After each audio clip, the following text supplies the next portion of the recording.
recording this stuff. So feel free to join us on camera. Hey there, Sue again. I'm actually not part of the panel, but should I take down my background? You're good, you're good. Okay. And Dimuth just was presenting on the NUS FinTech Society's use of a DAO. So they use a governance token to do their voting at the FinTech Society. Pretty cool. Wow.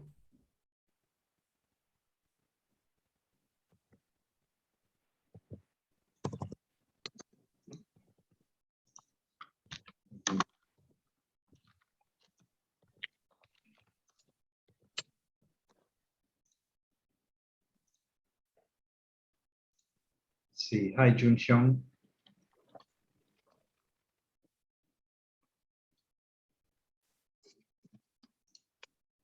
Welcome. Let's see here. And Manjula, you were doing M&A before with Shell. So this is quite a shift. This is the story. This is like you can change. You can come to the light.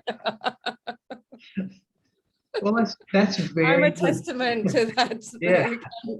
Multiple peaks, right? Lifelong learning. There is a different way. That is so cool. So you've seen the inside, so that's Right. even more credibility. Right. Although I will say their stock prices has been on a tear. You know, it's been up and up for the oil and gas since last year, which is interesting. Right. Kind of makes you wonder. What? Is it No, I haven't been with them for a long time. Is it because they are doing more and more green, or? Yeah. Well, actually, they are, to be fair, and they need to do more, but you know, that is one of the reasons. Yeah.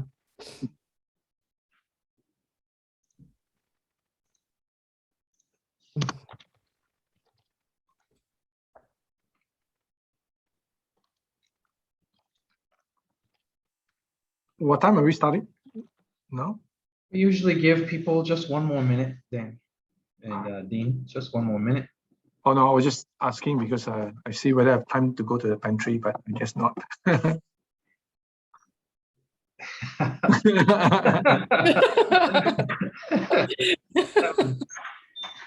I was thinking to ask how He is a far is the moderator. He pantry, gets but- this time.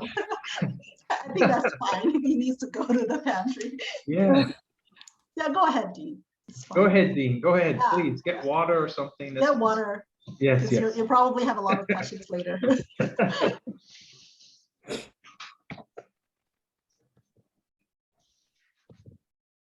These days, the pantry is just to the left. You know, you can reach into the refrigerator from our Zoom rooms a lot of times.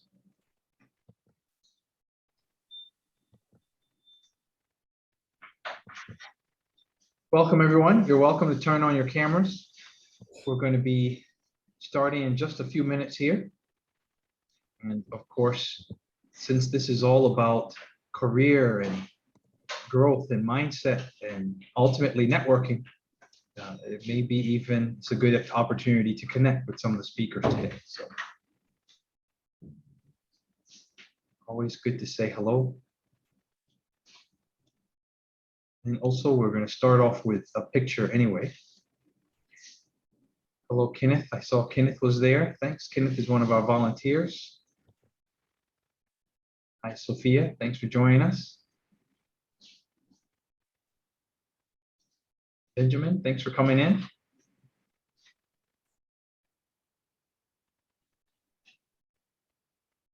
Hi, Prof. Good afternoon. Good afternoon. It's great. Hey, Raymond. It's nice to see a few cameras on. It feels like a starry night that, you know, a few smiling faces are here and there, and night sky. Hey, Getty. Hello. Getty's been one of the folks that's been helping to organize the Talent Pavilion, working very hard. Under the leadership of Keith and everyone, the team here. Hey, Don. Hey Keith, nice to see you. Nice to see you again, too.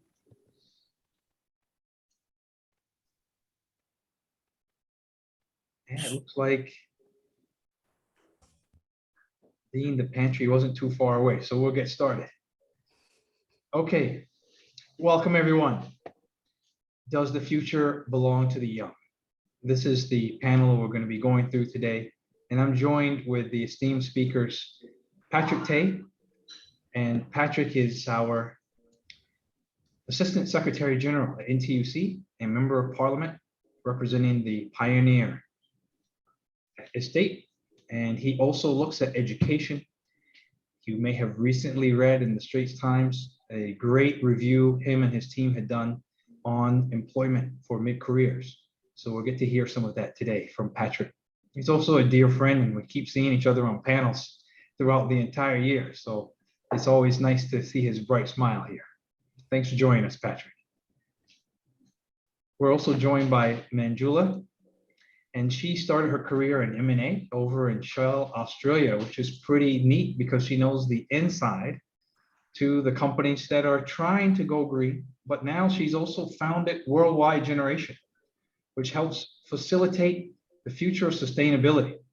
And she's working closely even with the Singapore government, with the City of London, and companies and governments around the world, advising them on how to make sustainability not just the top objective to talk about, but then how to achieve those objectives.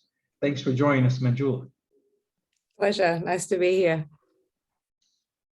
We're also joined by Dean Tong. He's the group head of human resources at UOB. And he hung out in a fun part of town in the United States for a while at the Wharton School, which is where he did his MBA. And that means that he knows how to get out of sticky situations and fight his way out. Well, okay, it's not that bad. These are things, stories and myths about the US, right, Dean? It was all quiet during that time, I'm sure. But he's come in to share his 22 years of transformation, leadership, and talent development. Thanks for joining us, Dean. Thanks for having me. And we have Danny Koch, who heads up Spencer Stewart for Asia. Spencer Stewart is one of the worldwide and world-renowned executive recruiting agencies. So he's looking at, well, how do we build talent? How do we place talent and more? He's been principal of the Beijing and Singapore offices for the Boston Consulting Group, which I believe you and Dean also worked together at some point, right? Yes, Well, yes. so they know each other from BCG. And he helps CEOs with their managing for succession and searches throughout Asia. So I'm excited to have him on the roundtable today to give us some of the inside look at what our senior leaders looking for, what a company's looking for, and talent as well. Looking forward to hear your tips, Danny. Very, very good. Thanks for the introduction. Look forward to the discussion. Likewise. Let me turn it over. The speakers will first give a bit of an introductory remarks, and we'll start off with Patrick. Patrick, over to you. Yeah, hi everyone. My name is Patrick Tay. As Keith so kindly introduced, I'm with the Labour Movement, the National Trades Unions Congress in Singapore, and I would like to use the next couple of minutes, thanks to Keith giving me the opportunity to air some intro remarks on what's happening in the state of the labour market in Singapore. And I thought I'd use this opportunity to give my thoughts and of course give you all a heads up on what's happening, and really a big thank you to everyone who's behind today's session. I know there's a lot of hard work behind it, including the publicity efforts, in the journey towards today. But I thought I'd use this opportunity that this afternoon to share with you some key highlights, because actually the last 3 weeks have been an exciting time for the labour market, because there were quite a neat number of announcements, quite a few things that have been announced, policy changes, legislative changes, and of course, quite a number of few pronouncements in particularly in the space of manpower and the labor market. I would like to just kick off by saying, MOM just released its third quarter advanced labor market release 3 weeks ago, and well, positive signs. Yeah, our unemployment rate is well, it's come down a bit. But I say it with a bit of a caution, because even though it has come down a bit, but I think we are still not out of the woods.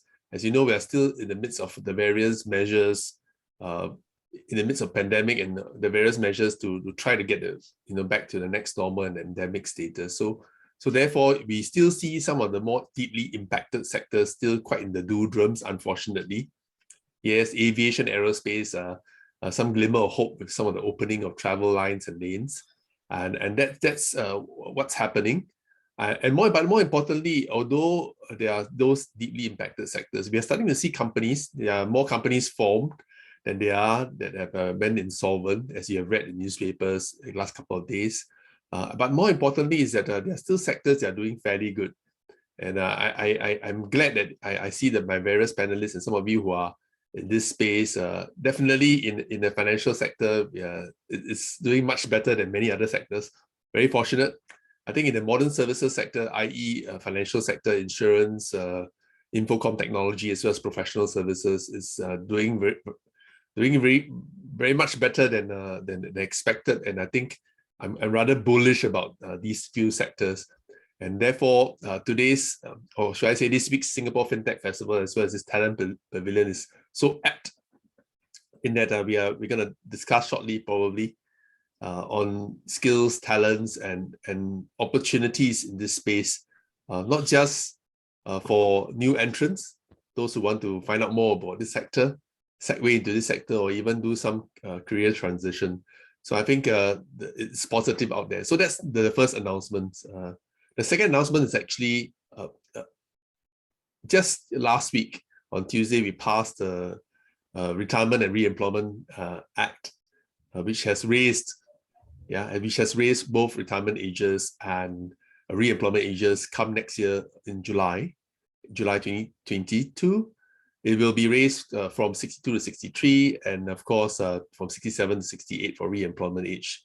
So I think that's one major legal change, which also means that it's a recognition of the fact that in particularly in Singapore, we have an aging population and an aging workforce.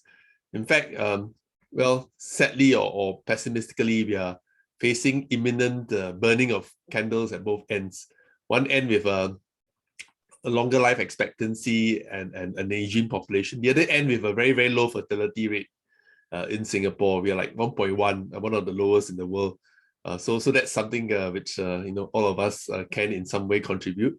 But again, in the next couple of years, one big threat we will be facing will be the fact that our workforce employment growth will be going to the negative. So that's imminent, and therefore this change in the legislation is one way to mitigate the effects of that.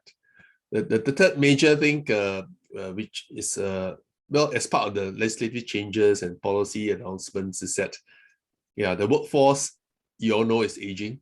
But at the same time, I think two big challenges face Singapore or confront Singapore. Firstly, is a structural unemployment challenge. Structural meaning that well, we have jobs, but we don't have the people with the right skills and experiences to take on those jobs. So that's sort of like a mismatch, a structural mismatch of sorts, not just of skills, but also sometimes of expectations, either from the employee or from the employer. So that exacerbates it, and of course causes the unemployment rate to still stay at this level and not going down, as rapid as we would like. Fourthly, we just released the National Wages Council's guidelines just last week, and therefore that's kind of like an indication that if you look at some of the details there, some of the indications that our labor market is getting a bit better. So those companies that are doing better, do reward your employees fairly and well. But at the same time, also we understand that amidst us are still many lower wage workers. So that's one aspect where we put a bit of a more emphasis to see how employers can give a leg up to many of the lower wage workers who are actually in essential services. Many of them in essential services, and many of them have powered and saw us through this last 18 months. And finally, the PME Task Force report, which was just announced on 22nd October.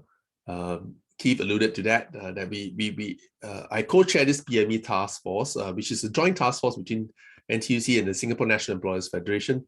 And there's some interesting stuff to be gleaned from that report. It's a 60-page report. I put it on LinkedIn, but later I'll probably drop a link to that PDF document, which you can digest. We have interviewed and engaged in focus groups and discussions with more than 10,000 professionals, managers, executives, different sectors, public, industrial service, different levels of hierarchy, different ages, different genders. And it's very representative. And later we'll talk a bit more about it when we do the Q&A and the panel discussion. And I'll dive a bit more into the findings as well as some of the recommendations. If not, that's the opener, and back to you, Keith. Thank you, Patrick. And Don has already asked a question in the chat. That was quick. So Patrick, if you want to take a look at that question in the chat there, he said, structurally, which is the bigger challenge, skills or experience? The answer is skills. Okay. We'll talk a bit more about that later, or if you want to. Thank you. That's a quick one. All right. Let's go over to Manjula. Can you give us an introduction, Manjula? Yeah, well, firstly, thank you so much for having me on this panel. Coming to you from COP26 in Scotland. For those of you who know, that's a big climate conference going on around the world. All the world leaders are here speaking today. So great to be here. It's 7 o'clock in the morning. So I really do love you guys. Anyway, so the best way I can probably give my intro is to tell you a little bit about my story, and I'd like to make some remarks along the way. So a year before I went to university, the oil company that I worked for looked at their 15 directors, and they were all white male, over 40, British, Dutch. And they said, you know, we've got to do something about this. We have to turn this around. It's been like this for, you know, decades. And so they came looking for someone like me to my school. I was in a backwater school in Melbourne, Australia, and they found me. And at the age of 17, I was selected by the company on a fast track leadership program. I was going to do law, but actually ended up doing business systems at Monash University. So point number one was, if you're in this discussion and you are a leader of an organization or a recruitment firm, number one is diversity was the key to changing the trajectory of my life, but also the trajectory of the company that I was working for, which was stuck in its ways. And so that was point number one. And point number two was I ended up doing business systems. This becomes important a bit later in the story. And anyway, ended up having an incredible trajectory and journey with this company. And even though I loved working for the company, I had an epiphany about 3 years into, my career was, is this actually what I want to do with my life? Is this my actual calling and my purpose? And I'd seen poverty and injustice my whole life. And I now was working for one of the biggest, richest oil companies in the world. And it was just something that I had to reconcile with and say, is this actually what I want to do?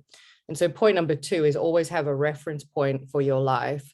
So from where you make those decisions, the backbone of those decision making, and the pain of discipline is far less than the pain of regret. So actually you can always retrain yourself to do something else, but the regretting that you didn't, make those changes is far more painful in life. And so point number two is that. And so went to my mentor, who was the vice president of Shell, and said, look, I know you've invested heavily into me, but I'm not sure if this is for me and this is my calling. And I was going to resign and actually he was fantastic. And again, to leaders in companies, he said, why don't you take a year sabbatical and go and find yourself? And if you come back to us, you're even more valuable to us. And if you don't, you go with our blessings. So that's point number 2, is that take this time to do a sabbatical, go and find yourself, go and do other things, and see if what is aligned to your purpose. And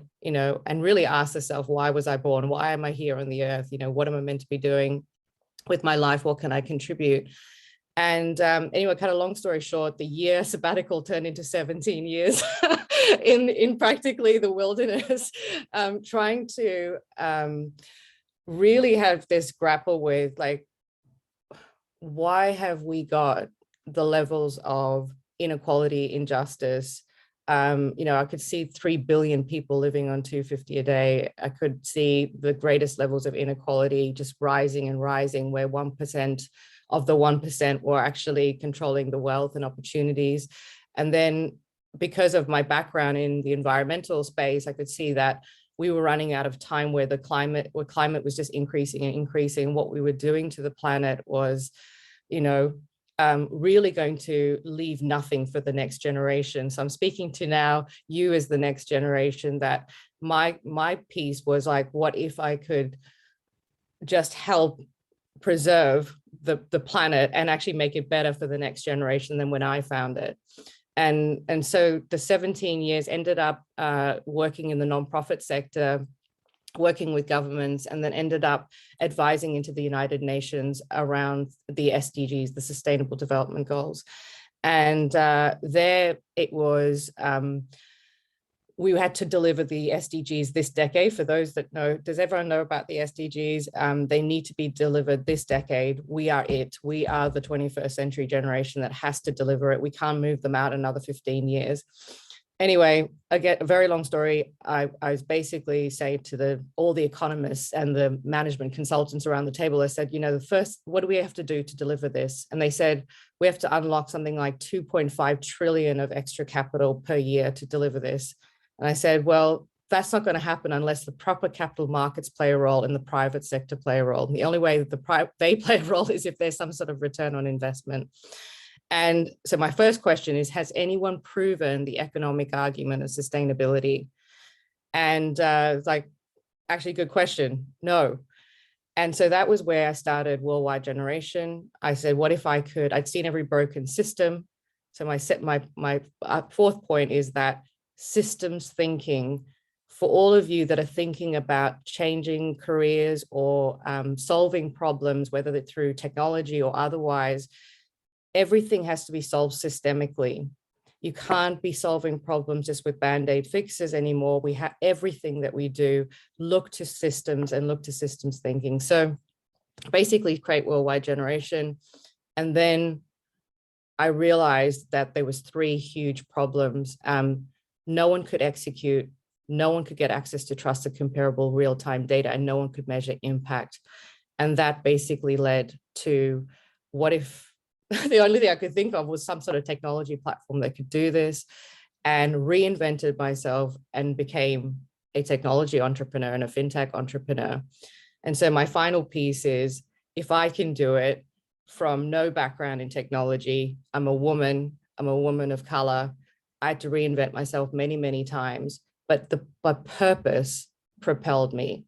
When you have purpose and you align yourself to purpose, and your purpose is to make yourself better, a better version of yourself, and make the planet a better version of itself, to impact society and the planet, the universe meets you halfway, and this is possible and this can happen. So I hope that just inspires some remarks for, does the future belong to the young? 100%, it belongs to you, and we want you to be part of this solution now, where the world really needs you. So Thank you, Manjula. Thank you so much for that. Oh, what a walkthrough that you've gone through, from Shell to Worldwide Generation, and more to share around that as well. Over to you, Danny. Can you take us through your introductory remarks? Sure. So maybe I'll start with three key themes, right, that I'd like to emphasize in my sort of life story a little bit, and then bring it to life through some of the experiences I've gone through. the three themes are: number one, okay, I really do firmly believe that education is a lot more about learning about how to learn than just gaining knowledge and experience in a certain subject, like what we study in school, right? So that's number one. Number two is don't be afraid to reinvent yourself and to continue to learn, because that's really how we continue to stay relevant. So on that front, I would argue that yes, the future can belong to the young, but not necessarily so. I think it would belong to anybody who is willing to learn and to continue to reinvent himself or herself. And last but not least, always find ways to make a difference, because that will give you the confidence and also the energy to continue to trudge ahead, even when things are tough. So with that, let me give you a brief introduction about my life story. So I actually grew up as a bit of a geek. I fell in love with math and physics when I was a teenager. And from that point on, I thought that my destiny was to become a physicist, to uncover the secrets of the deepest secrets of the universe. So as a result, I studied physics in undergrad and I went on to do a PhD. And I had a great time, right? Doing a lot of math, doing a lot of physics. But what happened was that along the way, as I was going through my PhD, I found that I was learning more and more about less and less until I almost knew almost everything about almost nothing. So I told myself, you know what? This may not be exactly what I want to do for the rest of my life, because it was just getting a bit too dry and deep. So at that time, I mean, as I was doing a lot of soul searching, I went to a lot of presentations. At that time, a lot of the top consulting firms was really looking for top PhDs from the schools in the US. I went to the presentations and I was pleasantly surprised, because I never knew that through their presentations, I never knew that business can be done in a very scientific way in terms of having a hypothesis and then breaking down the hypothesis into smaller problems and then attacking those smaller problems with data, with information, right, with insights from the market. So I was like, wow, that's exactly like doing science. So I came to the realization that maybe what I really loved was doing problem solving, and physics was just an avenue for me to express my love for problem solving. And as a result of that, I made the plunge into management consulting.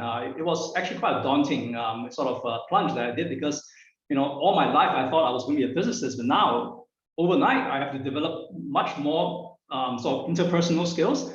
I need to work on a much tighter deadlines when in the real world, and I need to work in a much more team environments. So it was a struggle, to be frank, initially, but I persevered, and over time I actually picked up a lot of the soft skills needed to be successful. And as a result of that, I've worked in the US for a number of years in a startup consulting firm. We got acquired, and then I decided that I actually wanted to do something different. So I actually joined this firm called Boston Consulting Group in Beijing. So I was in Beijing for about 3 years and was exposed to just a completely new universe in Beijing, and worked with numerous companies to solve their most pressing management issues. And then along the way too, after spending 3 years there, I came back to Singapore, BCG, and worked a lot in Jakarta, doing some transformation for large companies. And then, so that was all going well. I was able to do problem solving in a much more pragmatic setting and getting good results for my clients. And then one day, I got a call from Spencer Stuart, and of course at that time I was like, I was pretty happy, but I said, nevertheless, let's just explore anyway, right, out of curiosity. And along the way, I had another epiphany, which was maybe doing what we do at Spencer Stuart was even the better and more sustainable way to create long-term value for my clients.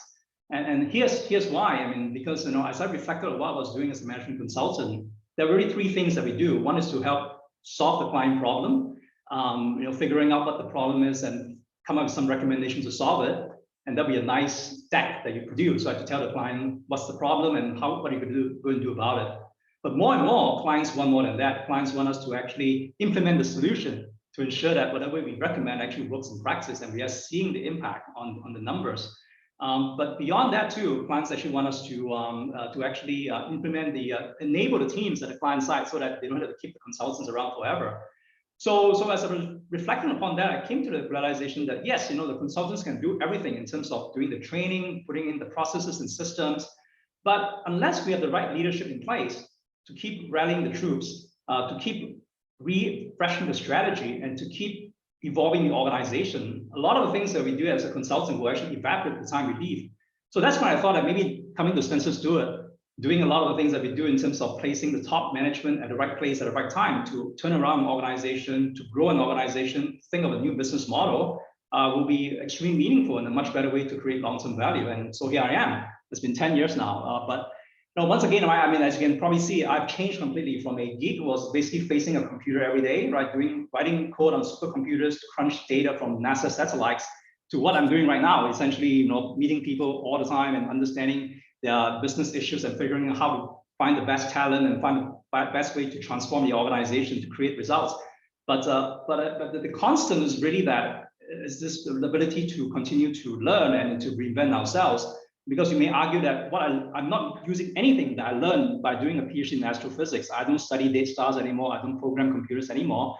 But I can tell you that the most important thing that at least I picked up when I was doing a PhD is the fact that, number one, I learned how to define ambiguous problems and put some structure around it so that we can attack it in a systematic and manageable way. I learned tenacity. I learned fearlessness in terms of approaching tough problems that, hey, even though it may seem impossible, there is a way if you just sit down and collect your thoughts and find creative ways to go around it. And I learned perseverance. Sometimes when you solve real life problems, there's no perfect answer, unlike the textbook problem in the exam, right? The toughest exam that you have come across in your past in your entire life, may be really tough, but there's one thing that you know for sure, there's always a textbook answer sitting somewhere.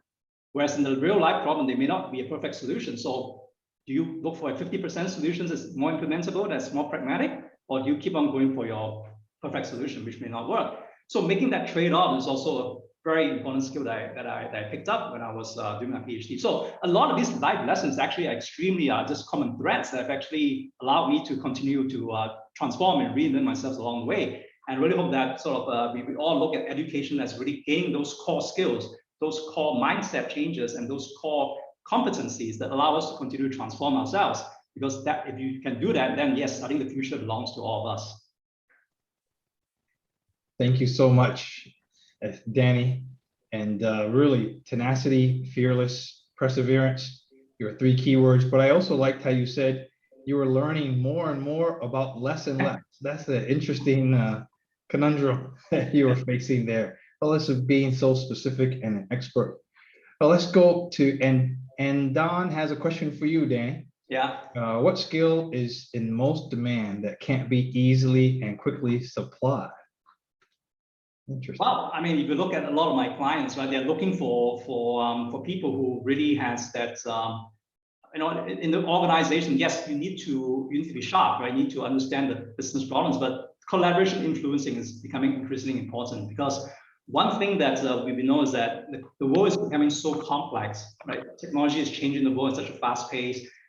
Businesses are becoming very complex, and nobody knows it all, right? So typically the best people are not necessarily the ones who are the sharpest, who have all the answers. They're the ones who are able to collaborate and influence, work with others, know what their blind spots are, and be willing to admit it, and actually bring in others who can actually help them along the way, so that they can, as a team, can actually solve the tougher problem. Danny, I love that answer. And I see a few people with their cameras on that are excellent examples of collaborators and influencers. So if you look around the room, get to know each other to find out who they are, though. That's right. So Dean, over to you for your introductory remarks. Thank you. There's already so much of things to unpack from the 3 earlier speakers. Let me try to cover 2 things in my introduction. The first, bit of my life history. I promise it will not be as deep as Danny's. And second one is what I think about whether the future belongs to the young. Now, first of all, I came from a small town called Penang in Malaysia. I never went out of the country for the first part of my life until I actually graduated from university. My watch is talking to me. The first time I flew was when I actually went down to do my interview with the Boston Consulting Group, the same consulting firms that Danny joined. I always thought I was a geek just like Danny. And in fact, the word that I used was a nerd, right? But when I joined the Boston Consulting Group, I realized that I was not the biggest nerd in the world. And in fact, there was a concentration on nerds in the place. And Danny is an example of that. And I fell in love with the place. So I stayed there for 20 plus years. before I actually went into a short retirement. So upon leaving BCG, I thought about taking a completely different path. Right? I was traveling Monday to Friday for most part of my life before then. And I quit the job and I went into, I started my PhD at St. Gallen in Switzerland. I started teaching at SMU with St. Gallen. And I went to the hospice to volunteer myself. I say, hey, I have all these skill sets, people pay me good money for it. What do you want me to do? And they told me, there's no need for your skills here. We are a simple organization. But what we need are a hairdresser who can cut the hair of the patients here. So I was about to sign up for a hairstyling class when it hit me that this is not the best use of my experience in the past. And so when the opportunity from UOB came about, I realized that I found the platform to do what I wanted to do. Was similar to what Manjula, you have said, right? I found my purpose. But to realize your purpose, you need a platform. And I found that platform through UOB. Now, let me share with you what I think about the future, whether it belongs to the young. I don't. And let me explain. Right.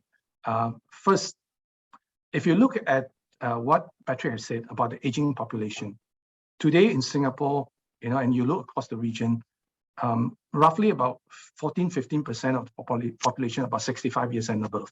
And this is projected to grow up to 25% by 2030, right? I mean, the measures are there. I mean, you cannot run away from that. So 1 in 4 people will be 65 years and above. Second trend that you see is that the war on talent. And this is something that in the financial services we're experiencing very keenly. And it's actually driving out salaries, very good for everyone who are looking for jobs in financial services, but not so good for the long-term viability of the industry because productivity is not catching up as quickly as how the wages are actually moving, right? So if you think about it, there is actually a need to involve more than the new people who can actually build the technology. You actually need to extend the pool of resources to include the larger available productive workforce as well. And the third trends we're seeing, and that's something that has happened for a while, the whole digital transformation or the digitization of the industry that we're seeing, right? And the pandemic has only accelerated that speed. We're seeing it within UOB, we're seeing it in the industry, we're seeing it across the market as well. So with these 3 things that I've just said, right, the point I'm trying to make is that there is going to be a need for everyone in the workforce in the future. So we are looking at a multi-generation workforce in the future. So in the past, we are working in sort of multi-generation as well. But now you actually have very young and also those who in the past would have retired and now they're coming back to the workforce as well. And the challenge is how do we put them together to be coexisting and to be collaborating towards the same goal.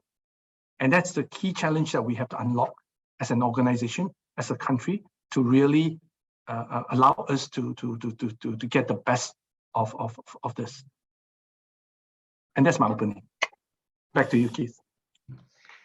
Thank you so much, Dean. And what a nice question to end on there. How do we have the generations work together well, especially as people return? That's so true. Dean took a strong stance that the future does not belong to the young. Well, let's see how this turns out here. And everyone, you're welcome. Thank you so much, Don, for bringing questions in early. Everyone is welcome to bring in questions throughout this time. And I wouldn't hold back if I was you. This is a great opportunity. I'll start off though with one. So you've mentioned, a couple have mentioned actually the COVID-19 impact. And Dean, I'll just come back to you right away. So you said that that's been raising salaries. That sounds like a good prospect, but you said there's some risks of sustainability there and more. How has this impacted some of the junior levels in terms of coming in for their so-called future of work. And one last question on this impact on junior levels, but then impact also on budgets to, as you say, make things more productive. What does that mean that a young person is going to be looking to do when they come to UOB? Yeah. So they are actually always two sides of the coin. They are the positive that we have seen from the pandemic, and there's the not so positive, right? Let me start off with the positive. What the pandemic has done is that it has actually leveled the playing field in a lot of ways, right? So in the past, the junior person is the one that sits at the corner. Right now, you get the same real estate on the screen as a senior person, right? And at UOB, I made it a point that for every conversation that I have, you have to turn on your video because we're already losing the physical presence. We must have at least the visual to connect with each other. So now there's actually a equal opportunity for a junior person to actually voice their opinion as well. Now, given the rapid adoption of technology, we know that the newer generation, the junior, are the ones that are most open to adopting some of this technology. So it is giving them an advantage, if you will, right, to show what they can do, and so also teach the next generation as a result of that. And if you go back to the job, in terms of the most where we're seeing a lot of the vacancies, it is really in the area of technology, and this is where a lot of the young people are actually coming on board. So salary levels are increasing. There are a lot more jobs that are being offered in the market today in this space. So these are all the good news. Now, however, as I said before, there are some downside to it. One of the things that we're seeing is that unlike in the past, where you spend some time with an organization to deepen your skills before you actually move on, right now, the temptation is very strong, right? That before you have mastered certain skills, a next generation will actually be tapping on your shoulder.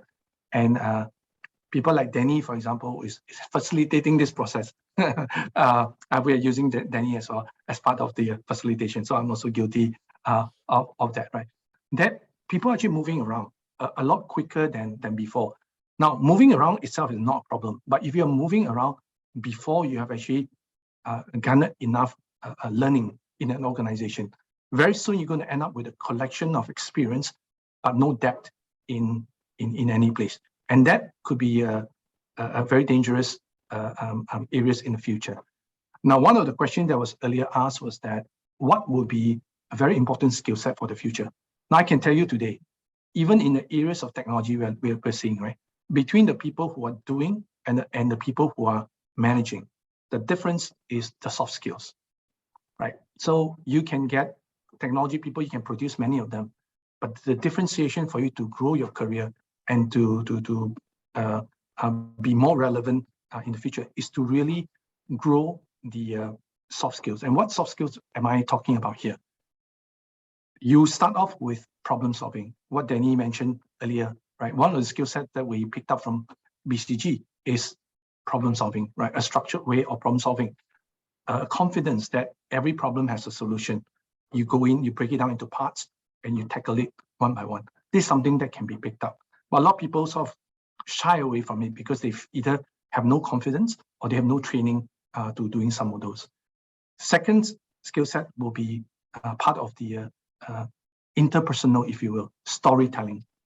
Are you able to share your thoughts, to a large audience or different types of audience, not only technical audience, but business people or different level, right? How can you vary your story and tell it in a compelling and engaging manner to the others?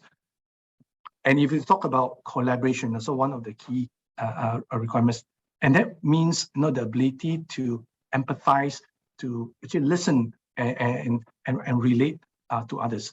This is something that you have to expose yourself out there. People who are more introverted, like myself, for example, right? You need a deliberate effort to put yourself out there, and so that you can actually build up these skill sets. Right. So these are things which are going to be more and more important. If you don't stay long enough with an organization, you don't have the opportunity to really deepen that. Then you move around, you increase your salary, but over time, do you really build skills, both hard skills as well as some of the soft skills that we are talking about?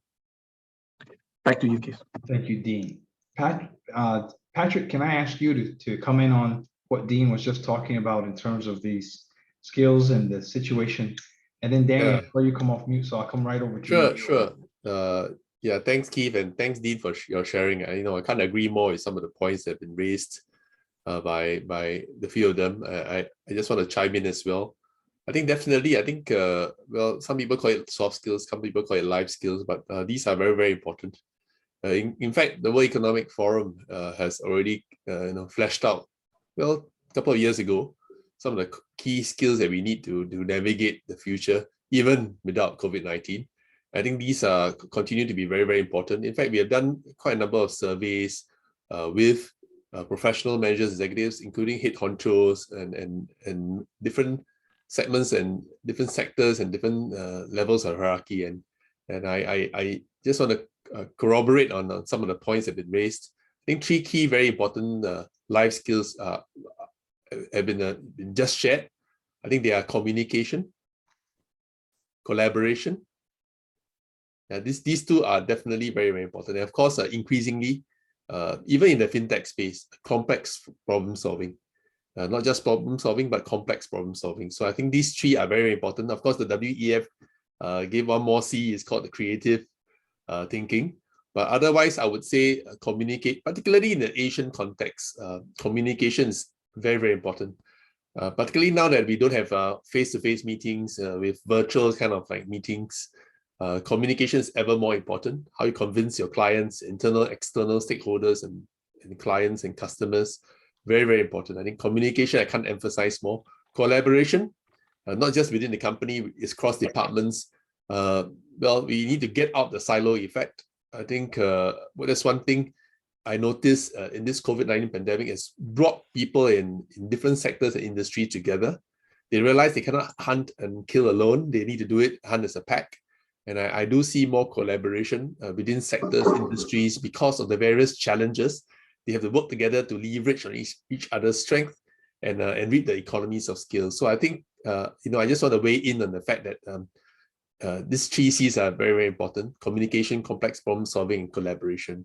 But I realized that the other three of my panel members have answered your question on, whether the future belongs to the young. I did not answer it, but I kind of subtly hinted at it by fleshing out or sharing some of the stats and labor market findings. I think there are a lot of things that we are doing. I think for the simple fact that we realize because we are burning the candles at both ends, and we are not getting enough young people. So therefore, the future don't just belong to the young, but the not so young as well. So it's going to be a combination of the young and not so young for some of the reasons which Dean has already alluded to.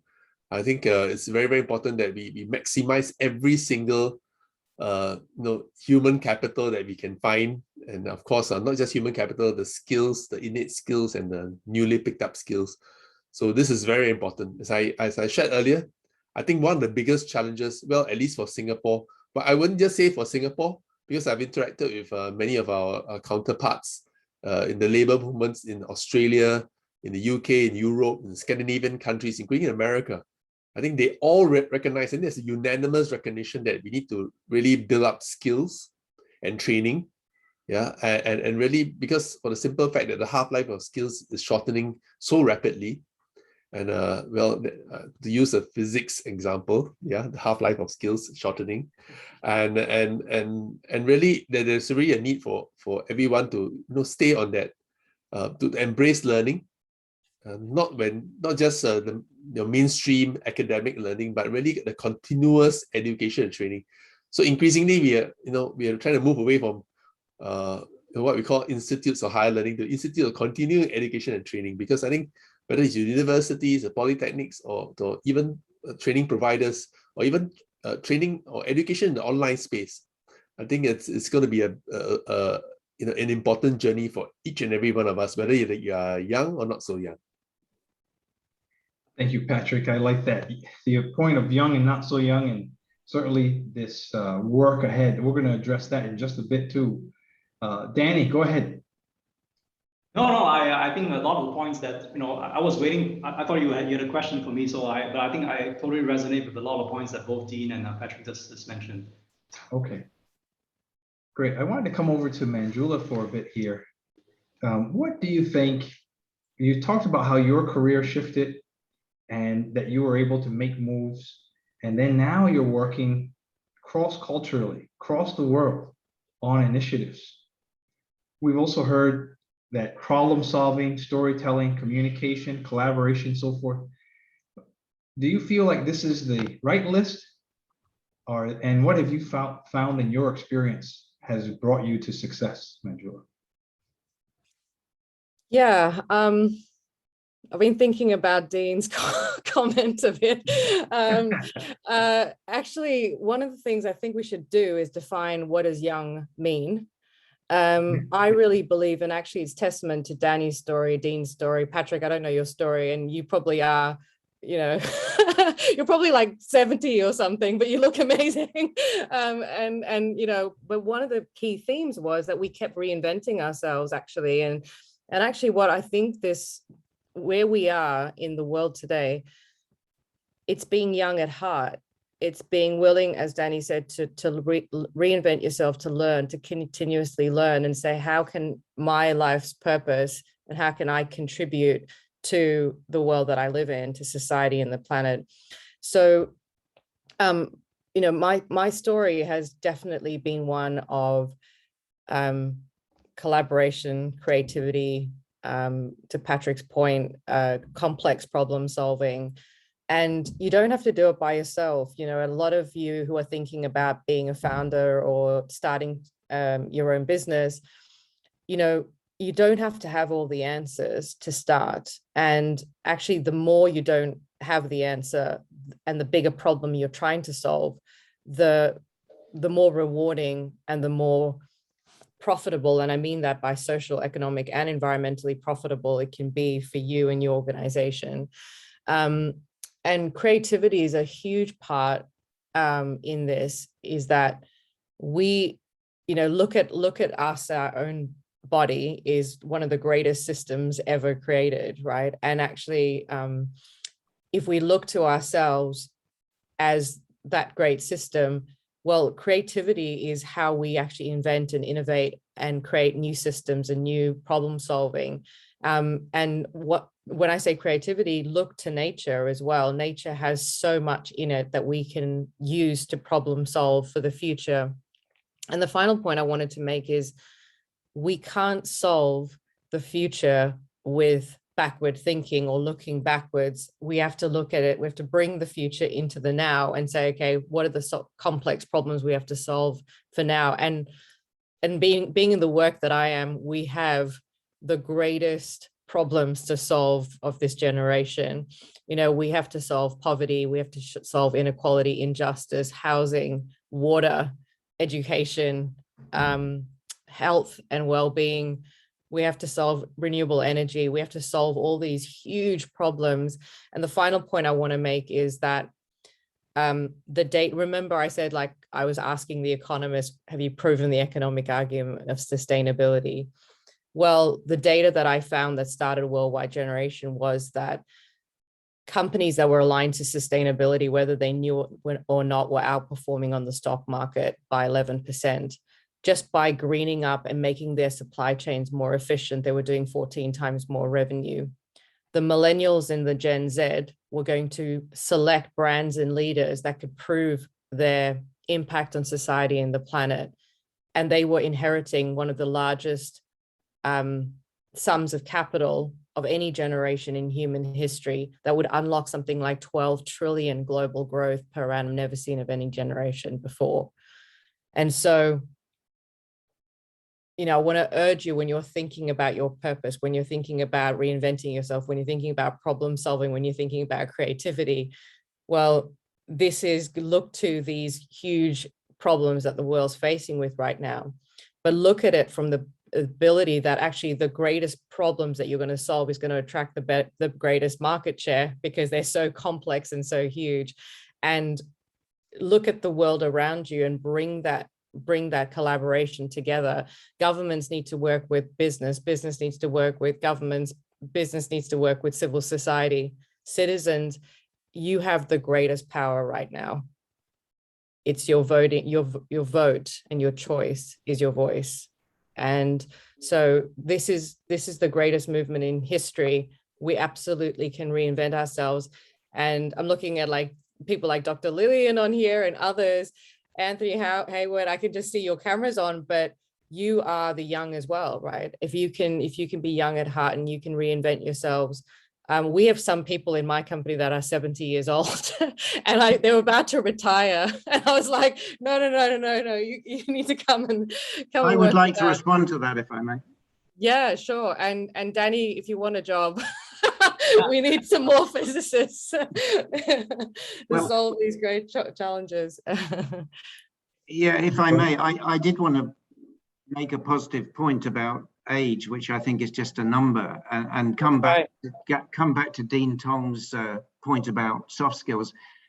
I mean, that term is interesting to me because I run a company called Hard Skills, but we teach soft skills because we believe soft skills are the hard skills. Beautiful. And why they're the hardest skills is that they are about behavioral change. And that's right.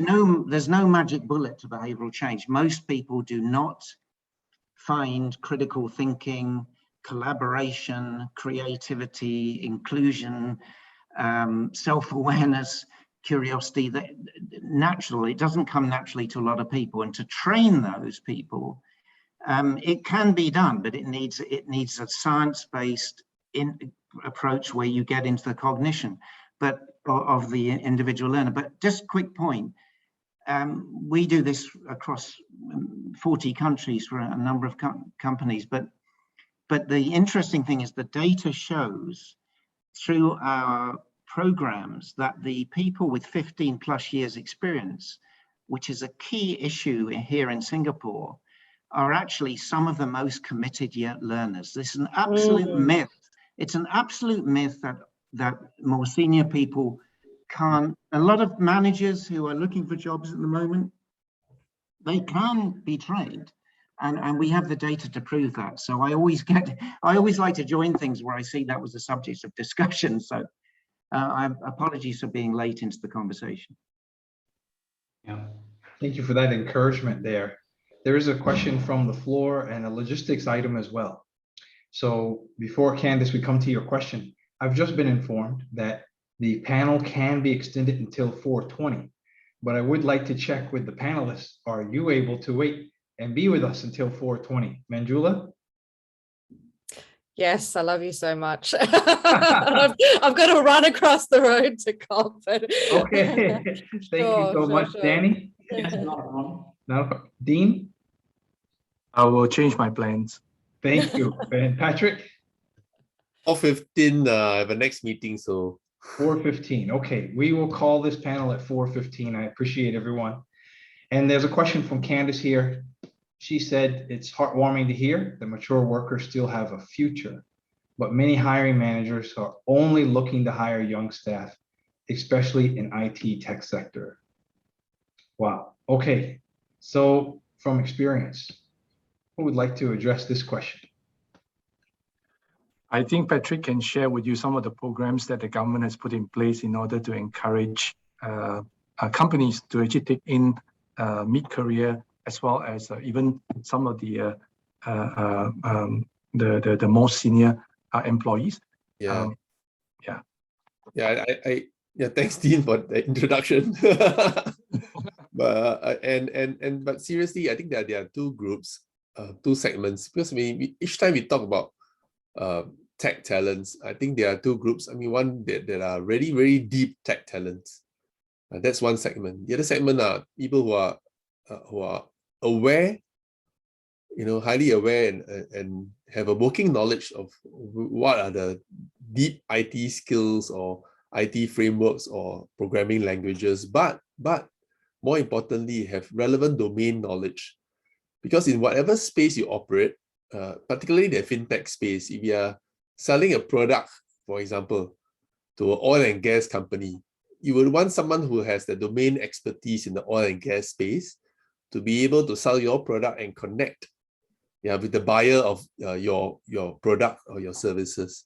So this is one example where when I speak to many of the fintech players, well, I won't steal the thunder from the FinTech Talent Report, which should be announced tomorrow morning by the Singapore FinTech Association. But yeah, in short, basically there's a demand for fintech talents, and I like to say that it's in two groups. Of course, the deep tech talent, and the other one is people with domain expertise.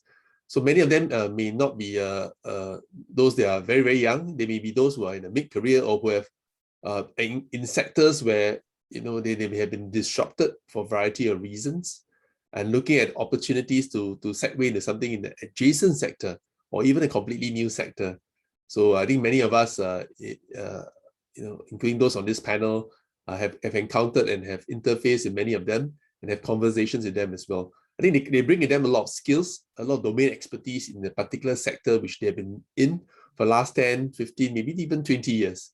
So I think a lot of the fintech companies that I know are really looking for talent and abilities, not just in the deep tech space, but also with domain expertise, so that when they have products and propositions, they can then enter into these various sectors and industries, which some of these mid-careers or mid-career hires or more those with vast experiences will be able to do a better job in engaging their clientele as well as the customers. And as Dean shared earlier, there are actually quite a number of programs already available. Keith can do some soft selling later of his program at NUS, but also across the various spaces in Institute of Banking and Finance Singapore, and of course Workforce Singapore, Skills Future Singapore, even the labor movement. I think there's no shortage of support as well as skills upgrading training opportunities. I think the key is whether you want to embrace it and really latch on to all these opportunities that are available. And over and above this skills training and funding and support, there's also quite a number of incentives for employers and businesses. You could be a micro SME, you can be a SME, you could be a large local enterprise, or even a multinational. There's actually quite existing very, very generous support grants in the form of a few programs. Prior to COVID-19, it was called the Career Support Program. Now it's called the Jobs Growth Incentive, which will last to March next year, which I'm lobbying for it to continue to make it a permanent kind of like a funding system to support employers to hire workers, in fact, all ages, with a bit more generous funding for those who are not so young, and really to the tune of as much as 40% of their annual package, subject to a cap. And in the financial sector, I'm glad to share because I know Dean and team are also participating in it. In this pilot project where we are trying to incentivize employers to well, in a way, try out fresh employees, could be mid-careers, etc., to see whether they have the appetite, whether they have the attitude, and of course the competencies or the aptitude to be able to pick up some of the skills in the growth areas in our various parts of the financial sector, including the fintech space. So these are some of the ecosystem support that is provided for employers as well as employees, because yes, it can become in the form of funding support to the employer, but actually in a way, when employers increasingly hard to find plug and play kind of like employees, well, there's all these fundings would serve to motivate, encourage, and lessen the impact, burden, and cost to employers when they want to try out some employees which they feel maybe not perfect fit, but maybe a 50% chance of making it into the sector. So these are some of the program offerings and support systems that are available. And I'm glad to share that I think there's a general tenacity to want to do this on a more sustainable and a longer term way. So maybe that's the question from me, right, to you, Patrick. I think you brought up some really good points, right? For example, you say that getting the technology in place is only part of the equation, right? At the end of the day, to make any impact, somebody needs to have the soft skills to convince, let's say, the CEO that this is something that's worth selling, and to convince the client that this is something that's worth buying. So the question is, are we doing enough to change the mindsets of the employers so that they look at recruitment not just as recruiting for someone to fill a certain role with a certain specific set of skills, which is more about vocational training. If you're a computer science major, you can only do programming and not anything else. But maybe take a more holistic view to say, does this person have the fundamental skills of learning, fundamental skills of sort of reinventing himself or herself, the broader creative thinking skills, the broader collaboration influencing skills? Because I think that's key to this whole journey, right, of getting the whole ecosystem to embrace this new breed of workers who may not have the deep technical training to begin with, but can actually pick it up along the way, but also comes with these additional skills the soft skills that we mentioned are so important to having a successful career and also making real impact within the organization. Yeah, I totally agree with you, Danny. I mean, look at the four of us, Manjula, Dean, you and me, you know, from consultancy to physics, to business, to law, but we are all doing something different from what we used to do or should train in. So it goes to show that actually, I think, you know, the basic training and the foundational skills, you know, gives you that grounding. At the end of the day, whether you move into this next job or next opportunity or this growth industry, very, very much depends on whether you're open to it and how you feel you can make a difference. And at the end of the day, I think the key, most important word, I think some of us unconsciously mentioned it, is mindset. Mindset of employers as well as employees. I think everyone plays an important role and part. So I can't emphasize more. And the biggest challenge is mindset and mental models are the hardest to shift and change. So I think it's going to be a journey, and we are all in this journey to you know, make sure everyone have a more agile, adaptable, and a more resilient mindset. Yeah. May I add something? Yes. Go ahead. Thank you, Keith. Yeah, just coming back to Danny's point, I think one of the reasons that senior leaders sometimes don't invest in this is that traditionally, I mean, the two biggest overused words in corporate education is learning and skills, because most training actually for behavioral skills doesn't work. It's tactical and it goes into short-term memory and people forget it after 2 weeks. And what's happening now in the market, I think, is finally there is we're at a bellwether, we're at an inflection point where the market is starting to understand that unless you understand how to change adult behaviors through the right kind of structured training, then it's all a waste of time. And especially things like mindset, right? You won't change mindset by having people watch videos or go to 2-day courses or whatever. It needs to be an intentional learning approach with data to show the C-suite the behavioral change. And that's what your EdTech 2 is all about, is the data to show the outcome of the behavioral change. And frankly, most of the market, it's been slow to happen, but it's starting to happen now, I'm glad to say. Okay, if I may jump in here, Keith. Go ahead, Dean. No, so to answer Danny's question, right, in terms of organization investing in some of these reskilling. So I cannot miss the opportunity to advertise a little bit of what we're doing at UOB. So there was a program called Better You that we launched 3 years ago. And the aim is essentially to build this set of skills. If you're looking from a pure return on investment perspective, you realize that you're not going to get an immediate return on investment. In fact, it's actually quite hard to prove the economics of doing some of this because it takes a while for you to build up these skills. It's not like, you know, you send them to a 1-week course and suddenly overnight, you know, they will actually switch it on. And some of the people that you train may not even stay with you for long, right?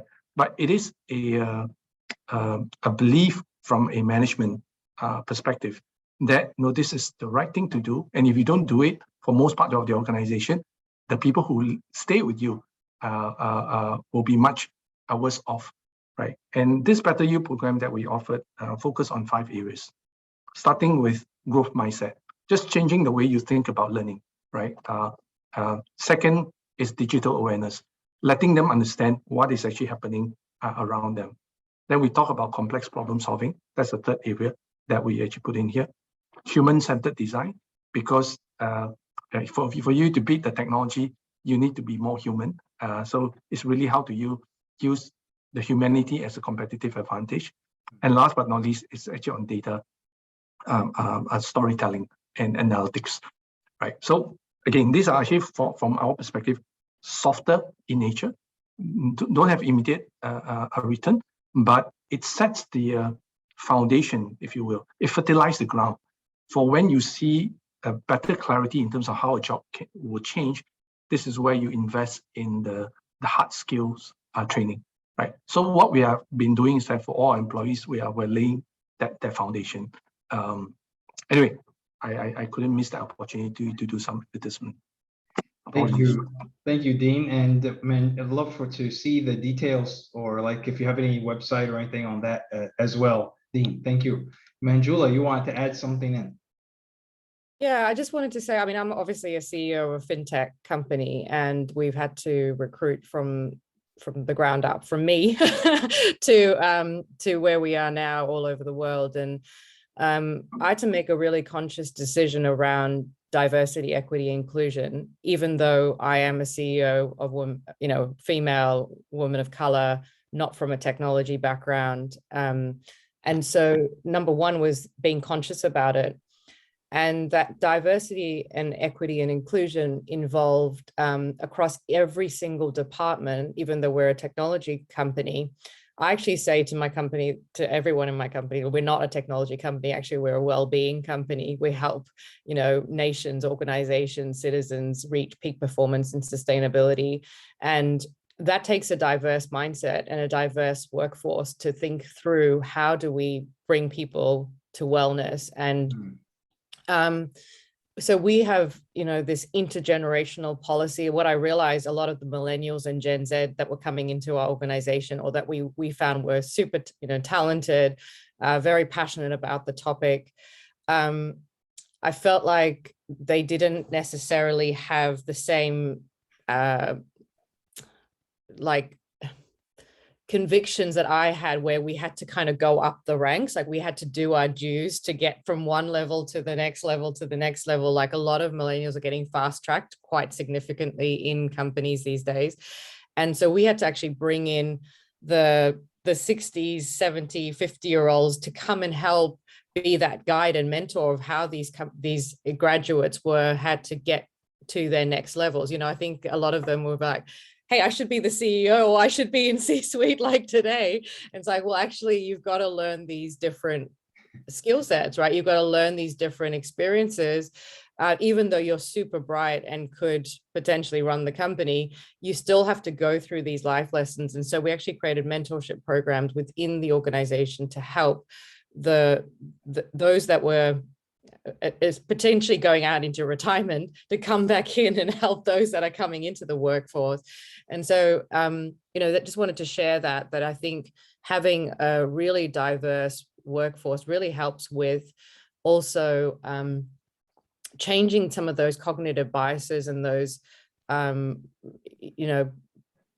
those programs that we've all had to say, well, actually, women cost us more money because they're going to go off and have a baby, and and the older are going to be costing us more money because they're going to be retiring soon, and we're going to be investing in them, but they're going to be leaving. All of those mindsets are completely wrong. And actually, we have to say, no, diversity is the name of the game. We need different mindsets, different belief systems, different thoughts, creativity, skills, strengths to the table to solve these complex problems.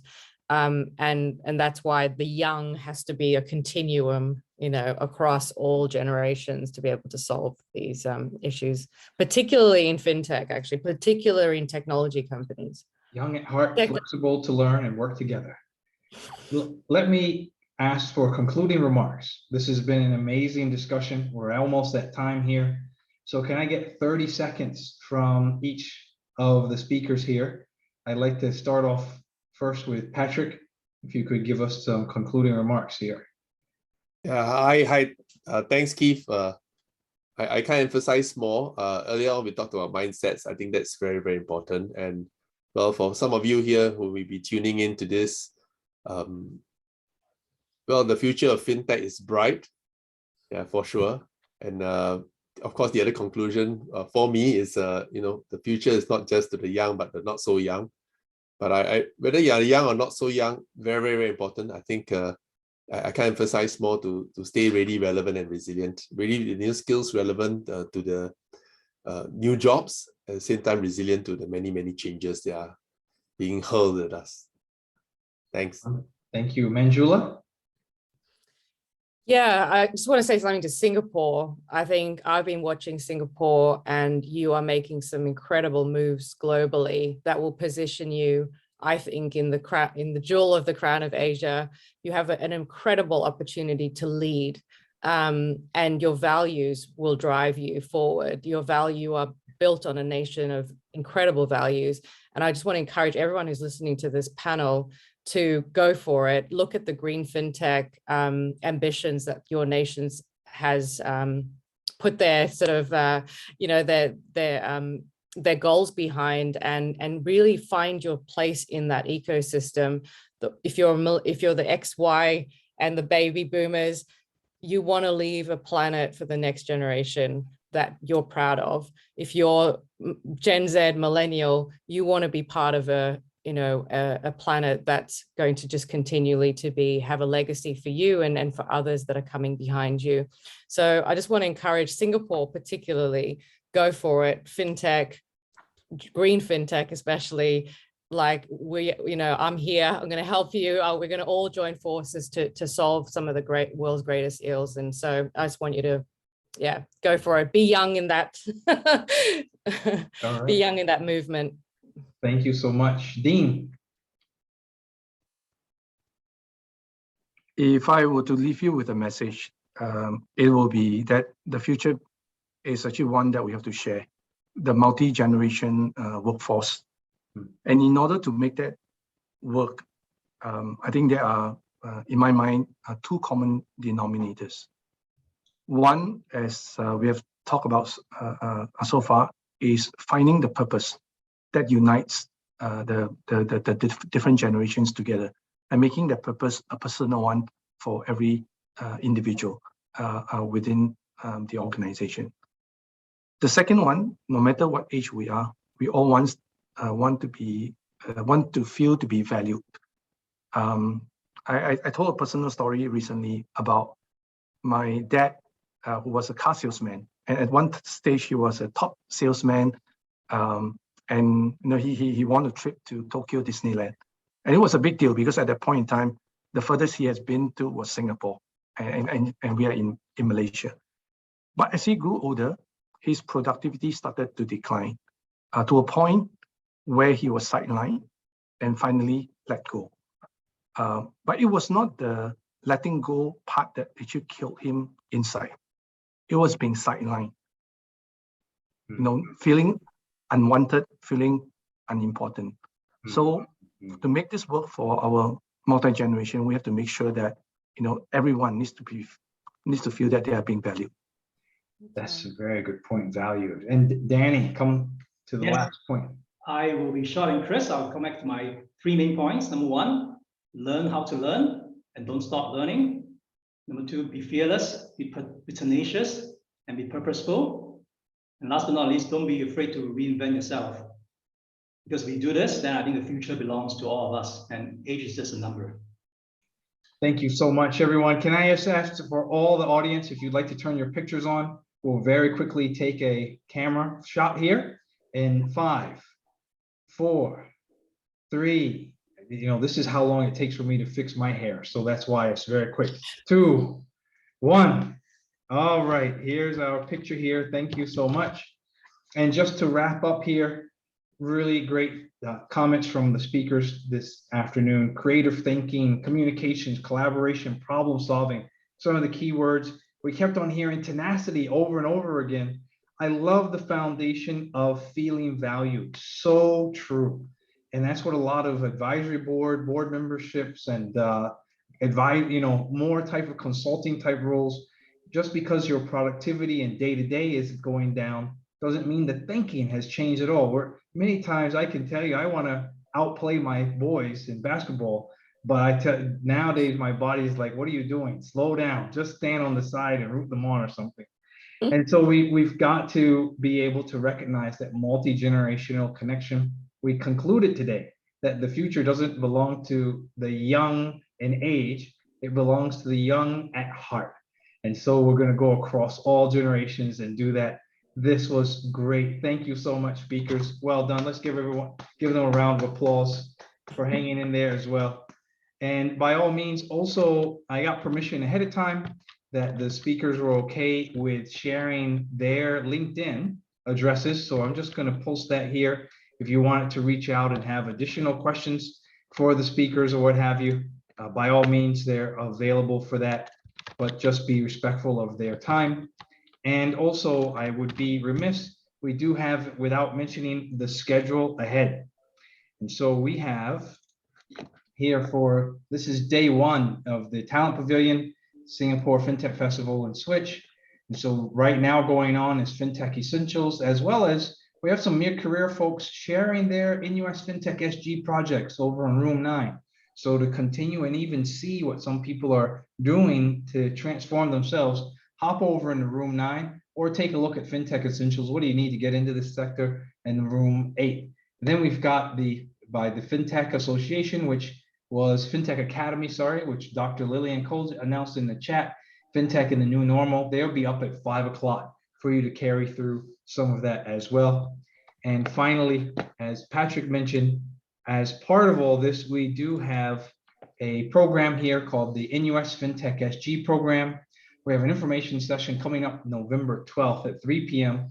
Come on out if you'd like to see what it takes to get into this industry too. It's an intense program, that's for sure, but we have had some of our graduates presenting and actually going into many banks and other organizations. So I'm going to add that link in here too. So with that, thank you again for joining us at this session. Thanks for speakers for coming, and have a nice day, everyone. Thank you. Bye-bye. Bye. Be ahead. Thank you.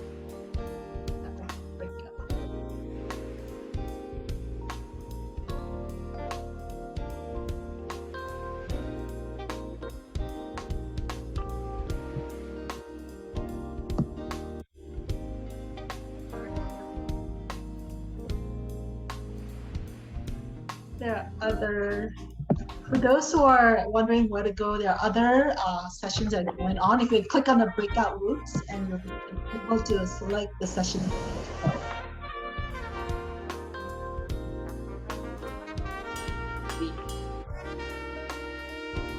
To the end of our presentation, we'd like to take this opportunity to thank you for your time and for us to be able to share about AlgoWise with you. And we're now open to questions from the floor. Thank you. Thank you. That was a wonderful presentation and exactly on time. We didn't come anywhere near my internal buzzer, but just a few questions. So I understand where you are on your roadmap, I understand your ambitions. How much realistically do I need to have to sign up for this product? Like, if I only have a couple $100, am I too small potatoes for you? Or do I need to have a few $100,000? No, as mentioned earlier, like our minimum investment size per trade is about $100. So you can already start coming on with about $100. Our target market is, just targeting the mass market, where ranging from age 18 to 55. So it's also meant, the key focus is meant to encourage social interactions among traders, providing them an opportunity to trade and for novice trader to be able to customize their own trade. And also on the copy trade side, where there's more social interactions between the traders. And if someone in the audience wanted to contact you and Shankur, are you both open to potential collaborations, or is this very much you all are building the box and people can only participate by becoming either copiers of others' trades or by being a professional trader on the platform? How do you see ecosystem development going from here? Sorry, question was. Yeah. How do you see ecosystem development? Just given, I do understand you mentioned like following the whale traders, but how else do you see the ecosystem growing? So for us at the moment, we are starting for us. We do have a few algorithms in our library that we have developed, and our next step is actually to develop the mobile app. We also, as you've seen, we have the prototype as well. We're looking to develop the mobile app as our next step, where we can then allow potential investors who are interested to come in and participate. Of course, if you're interested today, we can always already take on like a sign on the potential interest, and we can already record that, and when we're ready to launch, we will be able to reach out to these people. Yeah. To add on to that, yes, definitely we will look at collaborating with investors, and what if not, to come on board and rebuild the roadmap with us. That's always open. Yes. And as I'm sure you know, fintech is a very hot topic here in Asia, specifically Southeast Asia. But I mean, this is such a phenomenal idea, great product, very well presented. So I'm sure a few people in the wider audience are thinking, how do I work with these two? So at what point do you anticipate maybe hiring a few people? We are already looking. Already looking, okay. So hopefully your contact information is here, so the people in the audience who are looking can contact you, and then you all can have a few sessions. Scan the QR code and you'll get to our linking, and you can contact us from there. That's right. I love that. Contact information on the QR code. Scan the QR code. All right, I would just like to open the floor to the wider audience. Please unmute yourselves, ask a question. We have a few more minutes with Shankur and Lilian. Would love to hear what the audience has to say.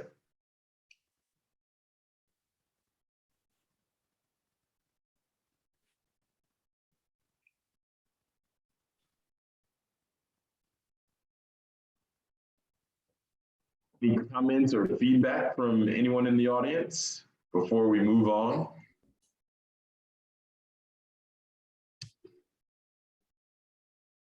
I see a question here in the chat from Leonard. Oh, okay. He said, just curious if there will be an interface for users to code their algo on your app or copy from Quant Connect. Okay, maybe I can take this one. It's okay. Yep. Okay. Whereas, okay, we are not going to give you a platform where you're gonna start programming into our platform. No.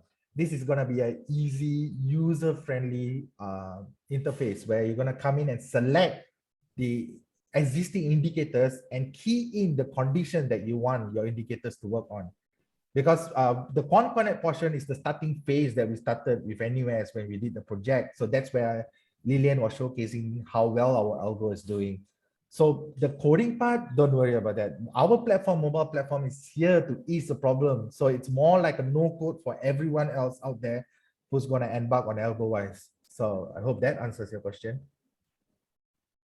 And if I bring, just as a follow-up, if I bring my own set of algos, I would just load them into your app, and then you and your middleware will convert those into backend code through other algos. Yeah. So it's like an algo pass through if the user is introducing their algos. Okay. But you're not providing, say, people direct access to Quant Connect or other engines that are out there on the back end. No. Okay. Yeah, not the envisage phase at least.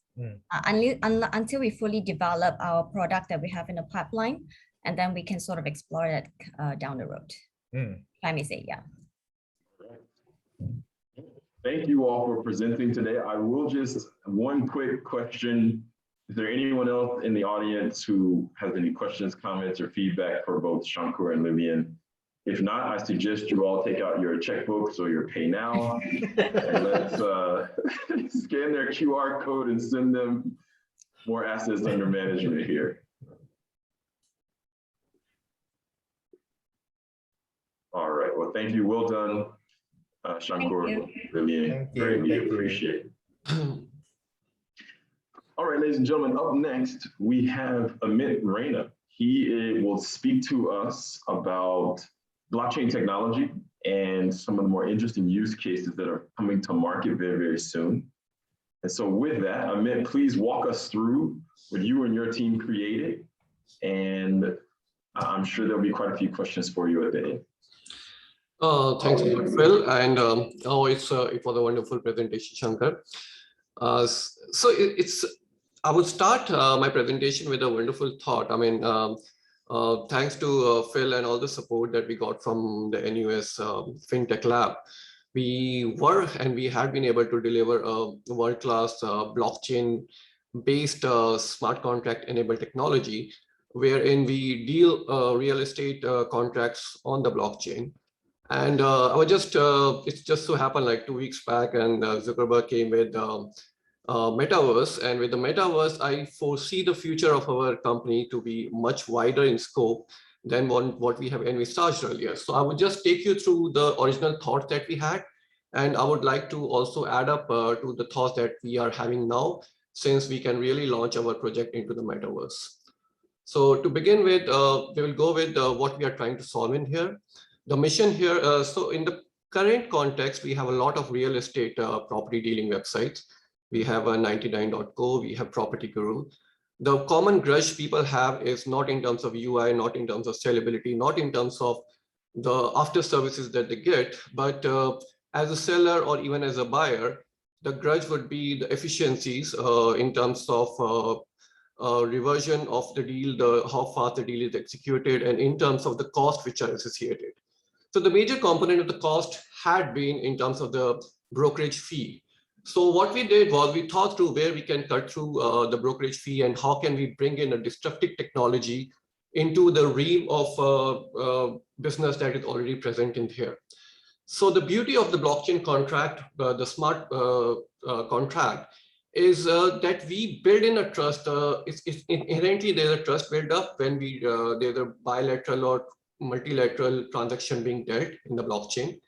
So we can actually get rid of a lot of intermediary here, and we can actually have a buyer and seller and the lawyer talking to each other, and thereby reducing the cost by a huge margin. So in the current context, as I mentioned, we have Property Guru, Home, and 99.co, and everything is well and good with them as long as we are only looking at the front end. What we are trying to achieve here is the middle end and the back end, where we are trying to take advantage. We're trying to leverage the blockchain technology, the smart contract enabled workflow that we have. We will integrate with the front end of these companies. So rather than going for a competitive kind of a scenario, our initial thought is to go for a collaborative kind of a scenario where we actually offer our middlewares to Property Guru or 99.co and tell them, see, this is the way we can bring in the efficiencies in the whole ecosystem that you have. You guys have the client base, and we guys have the whole knowledge of the flows in terms of deals and in terms of the money. And the beauty of this concept is we can not only replicate it within Singapore, we can actually take it out of the Singapore. We can have a tie-up with a company in, say, Dubai, in Kazakhstan, or wherever the blockchain, the government and the central bank, they are actually savvy to launch the blockchain projects. So this is our initial thought, and this is where we're planning to take our company to. So in the current landscape, as you can see, there's a high transaction cost. The process is very slow and manual. And this is what we are trying to get rid of with the kind of technology that we have. So just to start with, just to give you an idea of how we are going to do it, I'll give you a demo. So instead of actually showing a front face of a 99.co or Property Guru, I will take you through my own front end and show you how the end-to-end in terms of the seller posting the property, the buyer selecting the property, and the lawyer approving the property, and if all the property coming together, all the parties coming together into a common platform is going to happen. So I'll just skip through these. So I will take you through the video, essentially.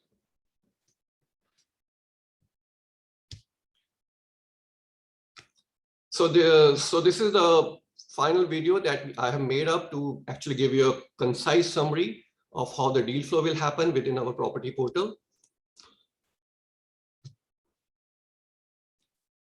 So the name of company is going to be Visor Reality Solution. And this is going to the home page, and you can see this is from the seller point of view. The seller, this is the main page where the seller will actually post the property details, and he can actually post the pictures of the properties, and everything will go in the blockchain, and it will be non-immutable. Nobody can change it, and it will be as safe as anything. And there's no proof of work required, no central command required, and it's going to be all distributive. Now, after posting the property details, the seller can come to this review your property details page, and he can actually see through the same pictures. He can even post the videos, and he can see through all the details that he has posted. One thing which we have taken care of is the sensitive information in terms of NRIC number, which will not be displayed on the common portal, which is going to be accessible to the masses. So the NRIC number will only flow to the lawyer, so that the lawyer can do a background check on the seller. So once the seller is satisfied with it, he can post the property by logging into his MetaMask account and paying the gas fee, and actually incorporating the block into the blockchain. So now, coming from the buyer's point of view, the buyer will have this portal where he can actually filter the property based upon his price selection, price criteria, the district, and the BHK, and the PSF range. And he can actually, just for the sake of demo, I can show you how he will select the property which we have already created, we just created. So this was the property, the last property which was just created. So the buyer will go here, and he can actually look into the details of this property further. And these are the further details. Look here carefully, the NRIC number has been hidden, but the other details are here in terms of the address and PSF and the asking price, which the seller is asking. Now the buyer can do two things here. He can either offer where he's looking to buy, or he can actually ask for a viewing of this property. So in the present context, what we have done is we have created two buttons, contact seller via email or contact seller via WhatsApp, where he can actually, the buyer can actually demand a viewing of the property. So, so once he does that, the email will be sent to the seller, and they can usually at the mutual convenient time, they can meet and actually view the property. So once the buyer is satisfied with the property, the next step here will be to actually show the interest in terms of what is the asking price, or what is the price at which the buyer can buy the property or willing to buy the property. So I just want to take you away from the current flow that we have right now. I just want to take you into the world of metaverse from here. So just imagine in the context of the metaverse, if we have that launched in say 3 or 4 years time. So instead of the buyer demanding to go and physically visit the seller side, we can actually have a link where using the VR goggles, the buyer can actually have a VR tour of the seller's property, and the seller can actually post the property not in the form of picture, but he can have the whole metaverse kind of a setup where he can do a 3D tour in the virtual world. He can set it up on the metaverse. So this is the beauty of this project. This is the project which is meant for the future. And as and when with the future that we are forcing at the point of time, this point of time, I think it's very conducive to the technology that we are launching in the market right now. So coming back to the present scenario, here the buyer will, if he likes the property, he will go and he will indicate the interest. So you can see we can't see your screen right now. You cannot see the screen? No. You cannot see the screen. We see you, and you look great, by the way, but we wanted to see your screen as well. Okay, wait a minute, which is weird. I'm so sorry. No worries. Okay, which is, I will do the share screen again. Maybe the share screen has been disabled somehow. Thanks for pointing it out. Can you see the screen now? Can you see it now? It's loading. Yes, now we see. We just didn't see the part about the metaverse. So yeah, if you go back a bit, that would help. All right, thank you. Oh my God. I didn't even know that has happened. Thanks a lot for pointing it out.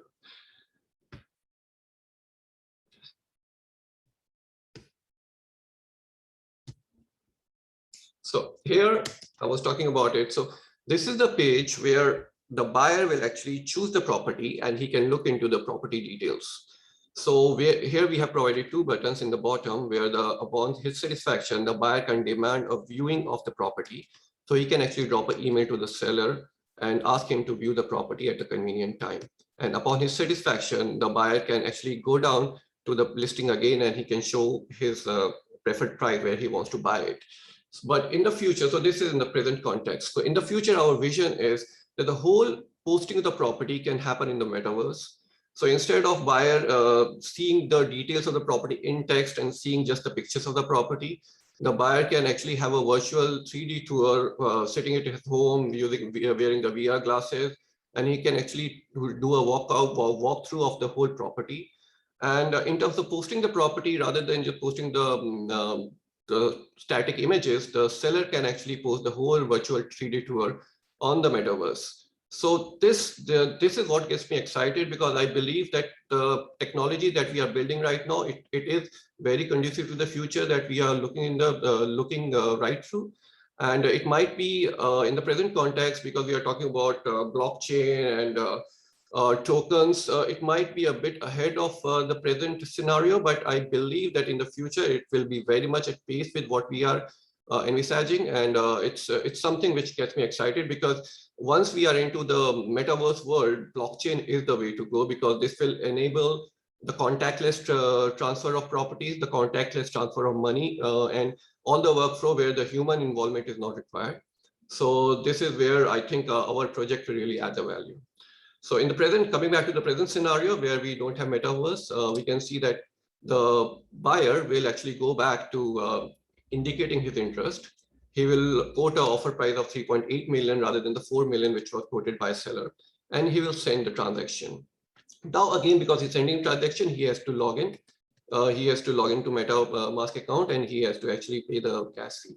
Now this is awaiting the status. Now will be updated on the seller's page, where sellers can go to his private page and see the status of the property posting that he has done, and the seller can see that it's awaiting seller interest. By awaiting seller interest is that seller has to approve whether he wants to actually honor what the buyer is actually asking for. So seller will log into his my page, and he can see that asking price was 4 million, but the buyer is demanding 3.8 million settlement. So if the seller likes that level, then he can actually go back to his account and he can approve. He can even reject the deal, and the process flow will actually hard coded into the contract as well. So once the seller approves the deal, the status will get updated on the buyer side. As you can see now, we need, as per the Singapore rule, since 1% of deposit is required by the buyer upon the approval, upon the confirmation by the seller on his expression of interest. So buyer will now go ahead and look into the deal. He will be happy to see that 3.8 is the asking price now, not 4 million, which was what he wanted. So the buyer can go back again, and he can actually make a payment for 1% of 3.8 million in terms of the stable coin that we have actually minted right now. But going forward, because we will have a scenario where the stable coin will be more accepted in the market, and we are targeting something like STDR, which is MAS supported stable coin, and that will be basically ERC20, and it can be easily transacted through our contract. So moving ahead, once the OTP, once the deposit has been done, the buyer can see the deadlines for his OTP, which is within 2 weeks of the deposit, and he can also see the final payment deadline, which is within 2 months of the deposit. So he will go back, and I will just expedite the whole process, because the buyer essentially has 2 weeks more to pay the OTP, but he can very well go back and he can make the OTP payment right now, which I'm going to show you. So again, the same process, the OTP payment will be made in terms of the stable coins, and you can go, and the deal will now go, the whole transaction will now move to the lawyer. So this is a job of a lawyer to actually, using the NRIC and other personal detail of the seller, he will see whether seller is the rightful owner of the property, whether there are any legal requisition of the property, whether the property is clean or not. So all those things will be seen by the lawyer, and he will, based upon his satisfaction, he will approve or reject the deal. So herein you can see the seller has the access to NRIC number, and using this NRIC, he can make all the queries. And if he is satisfied with the deal status, with the property status, he can approve the deal. Once he approves the deal, then the deal will flow back again to the buyer. So the buyer is now required to make a final payment, which was again a deadline of 2 months, but he can make it very well now. And as you can see, he will make a final payment. And in the end, this money will, so essentially as a safeguard, what we have done is, so far, whatever money was being paid by the buyer was going into an escrow account or the contract. In terms of smart contract, we call it a contract. In the contract, the money is safe. The money is not actually going to seller account yet. But upon the final payment, the way the contract has been designed or the logic has been written, upon the final payment, all the money from the right from the start, from the deposit OTP to the final payment will actually be credited to the smart account of the seller, and the lawyer fee will flow into the lawyer's account. So this is a safeguard against any fraudulent activity which might happen. So again, you can see the status will be updated in all the 3 parties, and everybody will be happy. And this is kind of a proof for everybody that the deal has been finalized and the transfer of ownership has happened. So this is what we are envisaging in terms of financial flows. The major cost will be development cost here. And we plan to break even in the next 2 to 3 years, because initially the outlay of development will be about 200 to 300K. And the major sources of revenue that we are targeting here are the partnership fees with real estate agents. So in the next phase, what we are planning to do is, if there are new projects being done by real estate agent, they can actually put the whole block of transaction, whole block of property on our page. And because there's an ease of settlement, ease of transaction through our website. So that will be really a good value add from the contractor side as well. And we will obviously take a margin out of the contract fee that we get. And same way, there is a cost of from the lawyer side as well, because we are providing the lawyer and the lawyers has to be empaneled on our platform. So there'll be a small fees that we'll charge from the lawyer too. And then there will be a small fee from the seller because he's going to receive the money. So there will be about smallish fee that he will have to pay us too. So this is our revenue model. And as I said initially, during the course of the presentation, we had not factored in metaverse when we were actually building the project. But I think the scope of the project has multiplied manifold since the launch of the metaverse. And I believe the whole financial projection can actually be revised with the multitude, with a multiplier of at least 10 going forward once the metaverse is launched. So basically that concludes my presentation, and I take the floor open for any questions that anybody has. Thank you.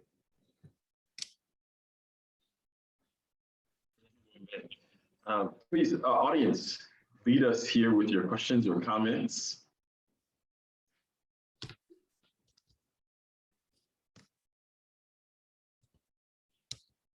And if you just stop sharing and maybe show us your yeah. So what? Yeah, is there a way, because there were just, I was not aware of putting the name, because I was asked by NUS for my bio. I gave them a bio. I thought they will be sharing it. But what I can do is I can put it on my chat, basically on the comment chat.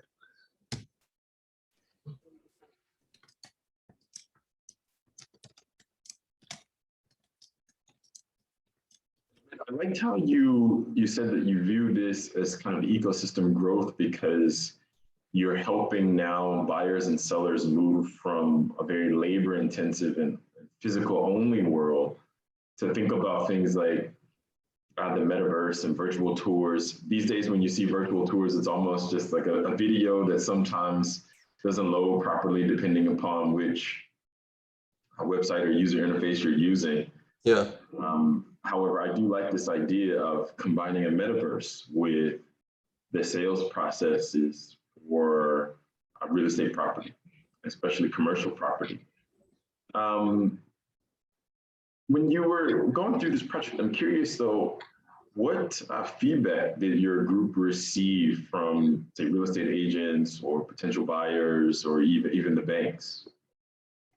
See, we had the user experiences drafted by the potential buyers. So obviously, one of the main feedback was a trust issue because it's very difficult to move from a well-established something like Property Guru to a new kid in the town.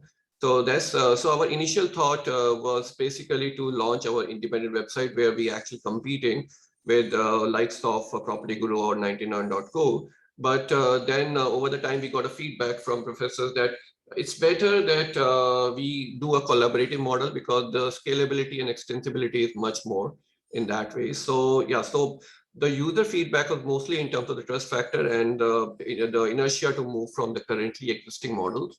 And then obviously the whole model that we had is kind of futuristic because there's no way at the current market where we can actually deal with the tokens in Singapore. So, I believe those feedbacks were there, but we hardly can do anything about that. I mean, the only thing we can do is we keep on working, and as and when the regulation open, we would be the first one to actually tap the market.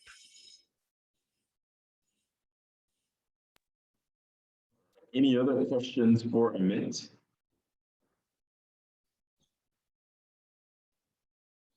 Well, I do thank you for sharing, Amit. Thank you for stopping by. And hopefully we'll be in touch. And I'm glad you posted your email address here. I'm sure there are a few people who had questions, but maybe they were a bit shy to speak in front of all of us, even though we're very, very friendly. Sure. Thank you so much. If you stop sharing, Amit, we'll open the floor up to Daniel here. So Daniel Ko, our next speaker, will highlight a project he worked on. We call it affectionately Save. However, Daniel has taken a different approach than just the normal startup approach. He went out and found a client first, and a very important client globally. And so with that, Daniel, please give us a highlight on smart marketing and how we can potentially use this in our business processes at other organizations, and hire you as a consultant, you and your team. Yeah, good afternoon, Professor, project mentors, and ladies and gentlemen. Thank you and welcome to our project showcase. Yeah, I would like to share with you about the project. I'm leading a team of 4 in this project. It's basically a consulting and development project. Let me just share. The project itself, basically what we are trying to do is for a large Japanese company.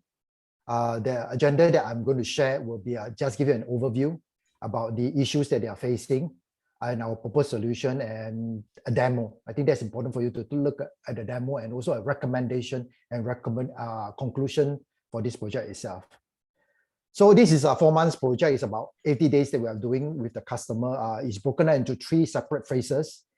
The business intelligence dashboard that we built in phase 1, then we actually go into forecasting algorithm. We actually help them to develop additional forecasting algorithm and then integrate back into the dashboard. So this is a total project. We call that the BIAI platform, and not just a dashboard by itself. It's in all, you can see that actually there are 5 members within the project itself. So I'll give you an overview of the project itself. It's a large Japanese company, a regional HQ that is in Singapore. They approached the fintech team, getting us to actually work on this project together with them. Basically, they are making a smart marketing system for the sales and marketing team globally. So the IT and business analyst team sitting in Singapore are so-called leading this project team, and we have been working with them. All the data that we have, we're actually pulling down from Japan, and then they will build the necessary reports and then distribute worldwide. Okay, so the challenges that they are facing is very mundane and manual. They have to extract the data directly from the corporate system into an Excel spreadsheet, start doing their cleaning process. After they've cleaned the process, they will actually go into doing all the forecasting model, basically using Python algorithm, generating the result sets. After they have got the result set, they actually push it into the Excel again to generate all the charts that is required. From chart itself, they have to actually push this information into a PowerPoint presentation. You can see the process they are going through is very mundane and very time consuming and repeats itself again and again every month. So that's what they, and then they, of course, they will, at the end of the endpoint is a PDF reports and then send out worldwide. So they have approached us to look into telling us how can we help them actually to automate a lot of their process and generate a platform that is easily for them to access by the worldwide staff, sales and marketing staff. We look through that, the platform itself, and see what we can actually, of course, we have actually selected our Power BI. There's a process that we have gone through that I will share with you later. We built this dashboard using initially Power BI.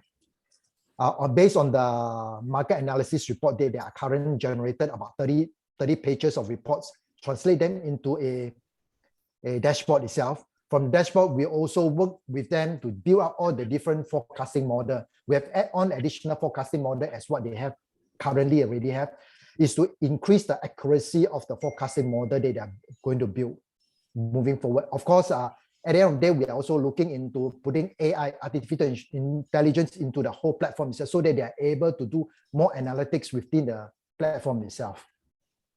So with regards to the forecasting model, if you look at it, we have actually look at 3 different models, ARIMA model and a seasonal ARIMA model, profit that is actually from Facebook themselves, and exponential. So we have developed separate models using Python as what they are already using now. Okay, we'll tell you why are we doing that instead of building everything inside Power Builder itself. Okay, within Power Builder itself, of course, the project teams, what is the kind of platform that we're going to develop from there? Are we able to actually build just a simple dashboard using different kinds of solutions out there in the market? Of course, we actually look at all the different solutions, and then at the end of the day, what we have done is that we have proposed to them why they should be using Power BI, because it's not just a dashboard, it's a business intelligence AI platform that we are going to provide for them that enables them to move forward with their project in the future. The expanded project, that's where I'm going to share with you later on. So we have gone through a different phase. We actually discussed with the different teams and then come to a conclusion that we will actually adopt these Power BI solutions. Okay, these solutions itself allows us to actually pull data from the, currently we are still using the current certain manual methods of pulling data into what they have cleaned it up into this Power BI platform. From Power BI, we'll build all the different dashboards. Okay, extended dashboard as what they do not have in the physical reports that they have. We allows them to actually drill down more an AI, looking at all the different dashboards, reports that they may get. And then from there, they're able to deploy it through the web so that the sales team that is on the run, whether they're using a mobile device, a tablet, or a desktop, laptop, they are able to access this information and make the analysis, and also sitting together with the customer and do the sales straight away from the platform itself.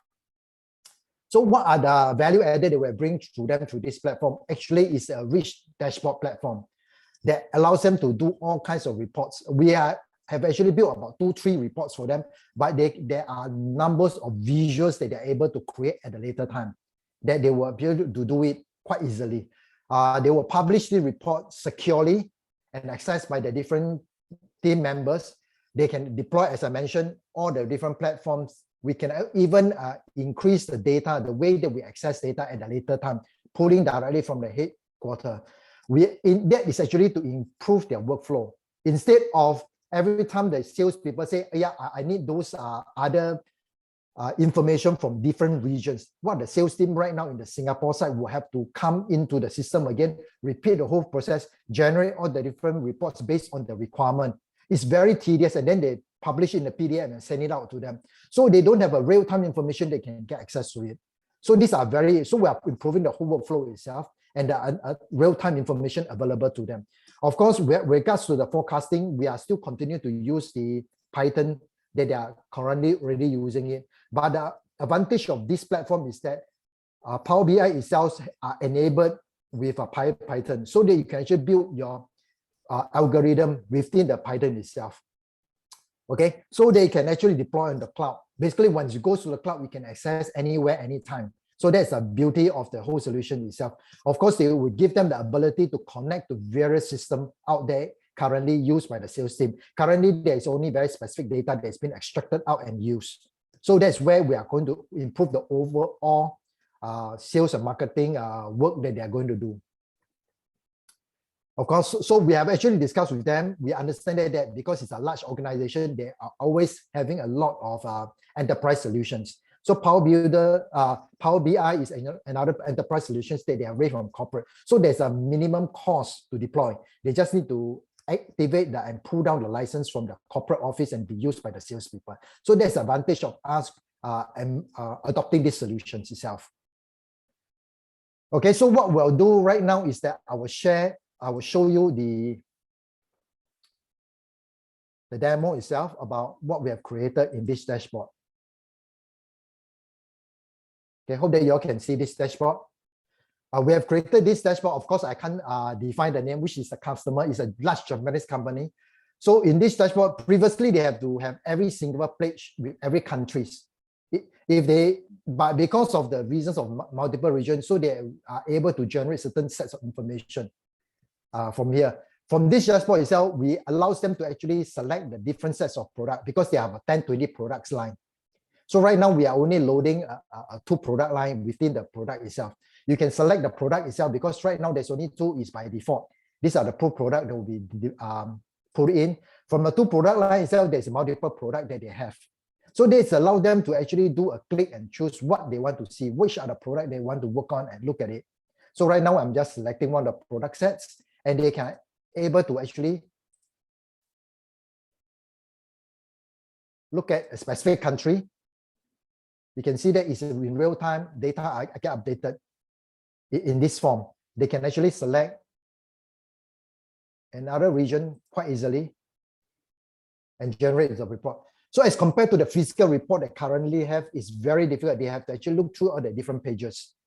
Some of them, because they are sitting in different regions, they did not share this information with them. But of course, we have the ability to configure in such a way that only certain groups of people can see certain sets of information. But if you want to open up to a senior level of customer itself, end user, it can easily be configured. So that's the advantage of using such kind of solution. We can also allow them to drop down based on certain region and time-based time frame. So currently it's very difficult. They can only set certain time properly in 2020 and 2019. They are unable to allow them to see any time before. Okay, the earlier date, they are unable to do it. Right now, we're able to load in all the data and then they can actually do a comparison between different years. So these are just a visuals that's able to allow them to actually see. We have also configured the forecasting model. So you can see that these are the forecasting model that has been generated for them. Okay, straight away there are 3D. You can see that there's an auto arima, there's an exponential smoothing information, triple exponential smoothing forecasting model. You can actually easily click. The sales review can just click, and the model will just change accordingly. It's real time. When they actually work with the different regions, different customer, they can actually look through the chart and then look at it and then work with them quite easily. We can also break down into more specific if you are just interested in the auto arima. So what are the data that I can get from there? You can see all the statistic, all the model different based on month, based on year. You can actually generate from the model itself. So these are just a number of reports that we have actually generated for them. But going forward, we have also show it to them. And we have also show them the error code based on quarter, or based on all the region, all the months, the whole year itself.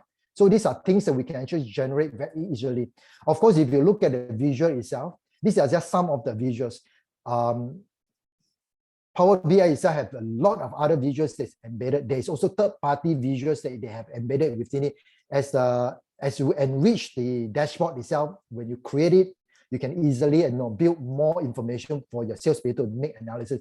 These are also what we call the AI model from over here, the observation analysis. This is part of the Power BI AI model that are able to look through the data. They will screen through all the data and then provide some analytics for you without you doing any work. But of course, you are able to add on additional information within it itself. So when you look through all this model, what we have done for this customer is that we are using different strategy. These data are generated from the external forecasting model using Python on the Collab platform. We have used a Collab. They can use any other platform that they may choose to at this present moment. And then what happens is that we'll generate all the different data. From those data itself, you are able to bring into Power BI. What we are trying to do it now is because they give them more flexibility in using to do all the different model and any kinds of tuning within the system itself.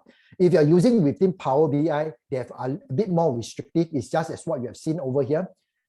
This dashboard itself, this is the model that is being used is basically a exponential smoothing. There's only minimum configuration they are able to do. This is very good for salespeople who do not want to do a lot of changes. But for more complex users, they are able to use externally. So we have the best of both for them to bring in the data and externally and internally.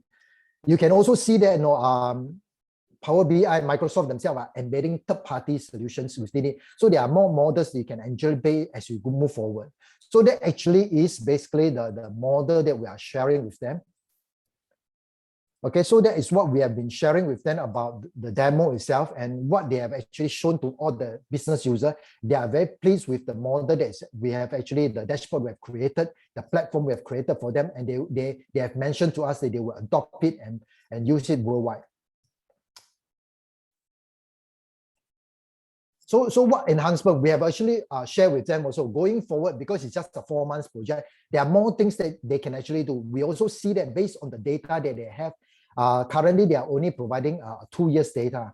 There is a monthly data, which is quite limited. So going forward, we have mentioned to them that it's ideal that they should actually use weekly data. This will actually provide them with a more accurate forecasting. So as you know that the more data you have, the more accurate the forecasting will be. So they have actually also accepted our recommendation and will actually adopt it. We also see that automation is another area.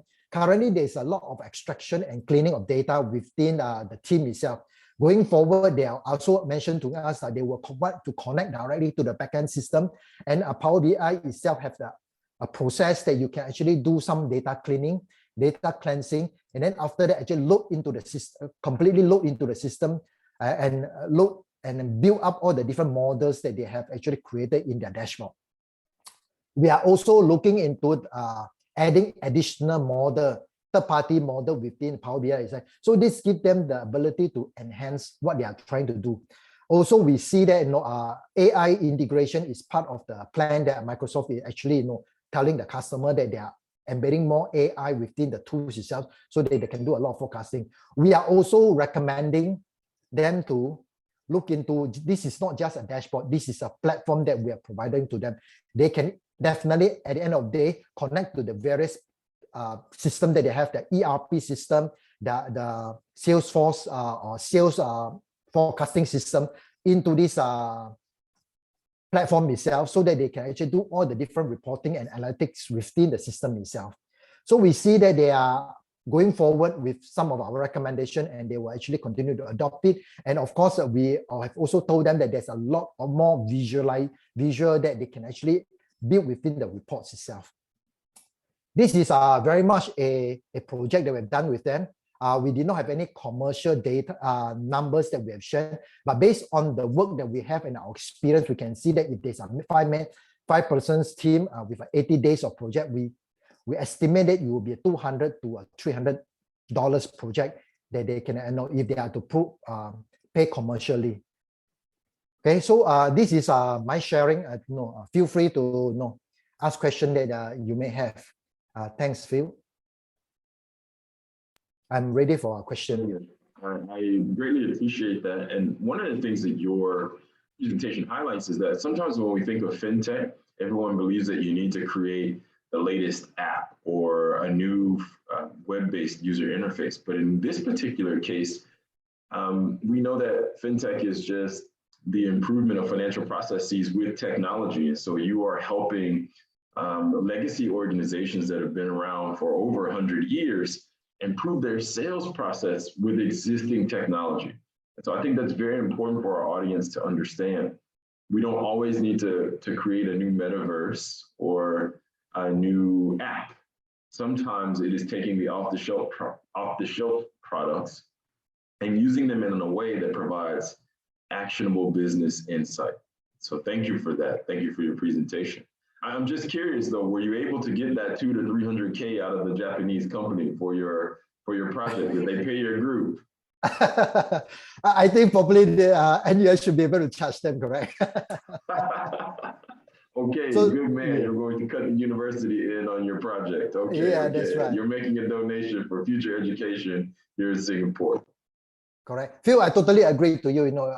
If you look at the earlier speaker, you can see that we not necessarily that we must build everything from scratch. There's a lot of time that when you look at the project itself out there, what is the available project? We should be able to tap onto the solutions that the other party has and extend our solution and make it. And then, of course, over the years, we will improve and add on more new features where the market do not have. That's where we should put value added to the whole system itself, ecosystem itself. Absolutely, absolutely. Well, thank you for sharing, Daniel. Before you go, any questions from the audience? Any comments for Daniel and smart marketing?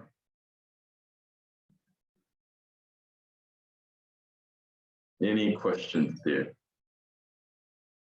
All right. Well, I would just like to conclude today by saying thank you to Shankur, Lillian. Thank you, Amit. I know you had to step away. And thank you, Daniel, for presenting to our audience. And thank you, audience, for listening in. Some of you sent private messages and questions, and so greatly appreciate that. I would just like to end today's program by highlighting the FinTech Lab, because many of the people that you heard from today were not coders. And if they were coders, they coded maybe a long time ago. And so in that program, they were able to come in, learn the FinTech concepts and cases, learn about design thinking, and then apply that to real world business solutions. And so each of the presentations that you heard today can and will be monetized very soon.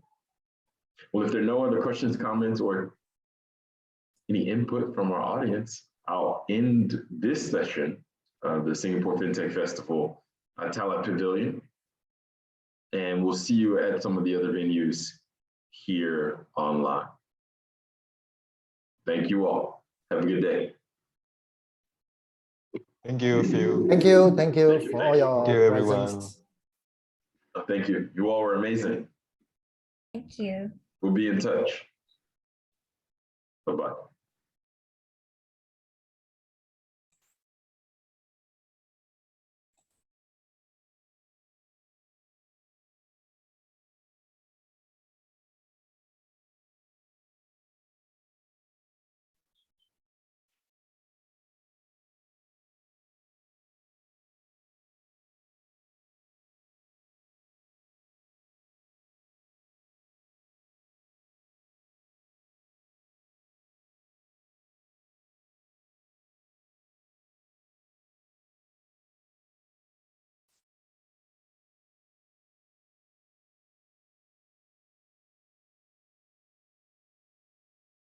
Hello, Resma.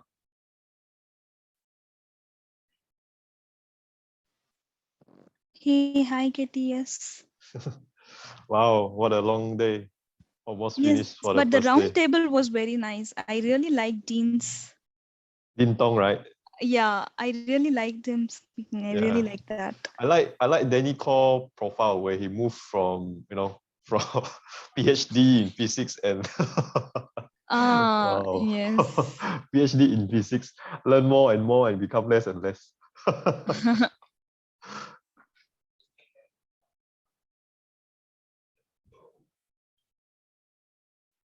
Resma, you have a chance to update? No, right? Today, busy, Yeah, right? I am updating it side by side. Okay, I'm okay. doing it. Okay.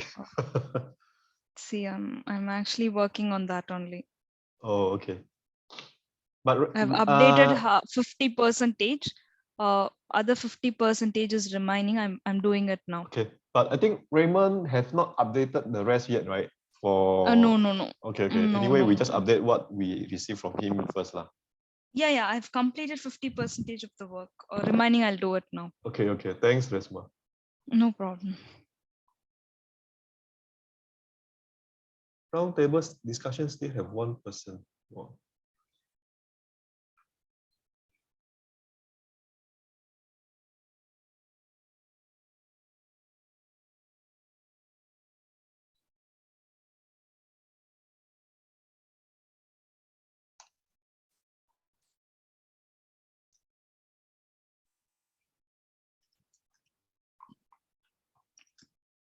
Later, Are you joining for the Keith Masterclass, Isma? Yes, getting What time? 6 o'clock. 6:30. Oh, tomorrow also, is it? No, tomorrow there's no master's class. Oh, okay. Only on Monday. Ah.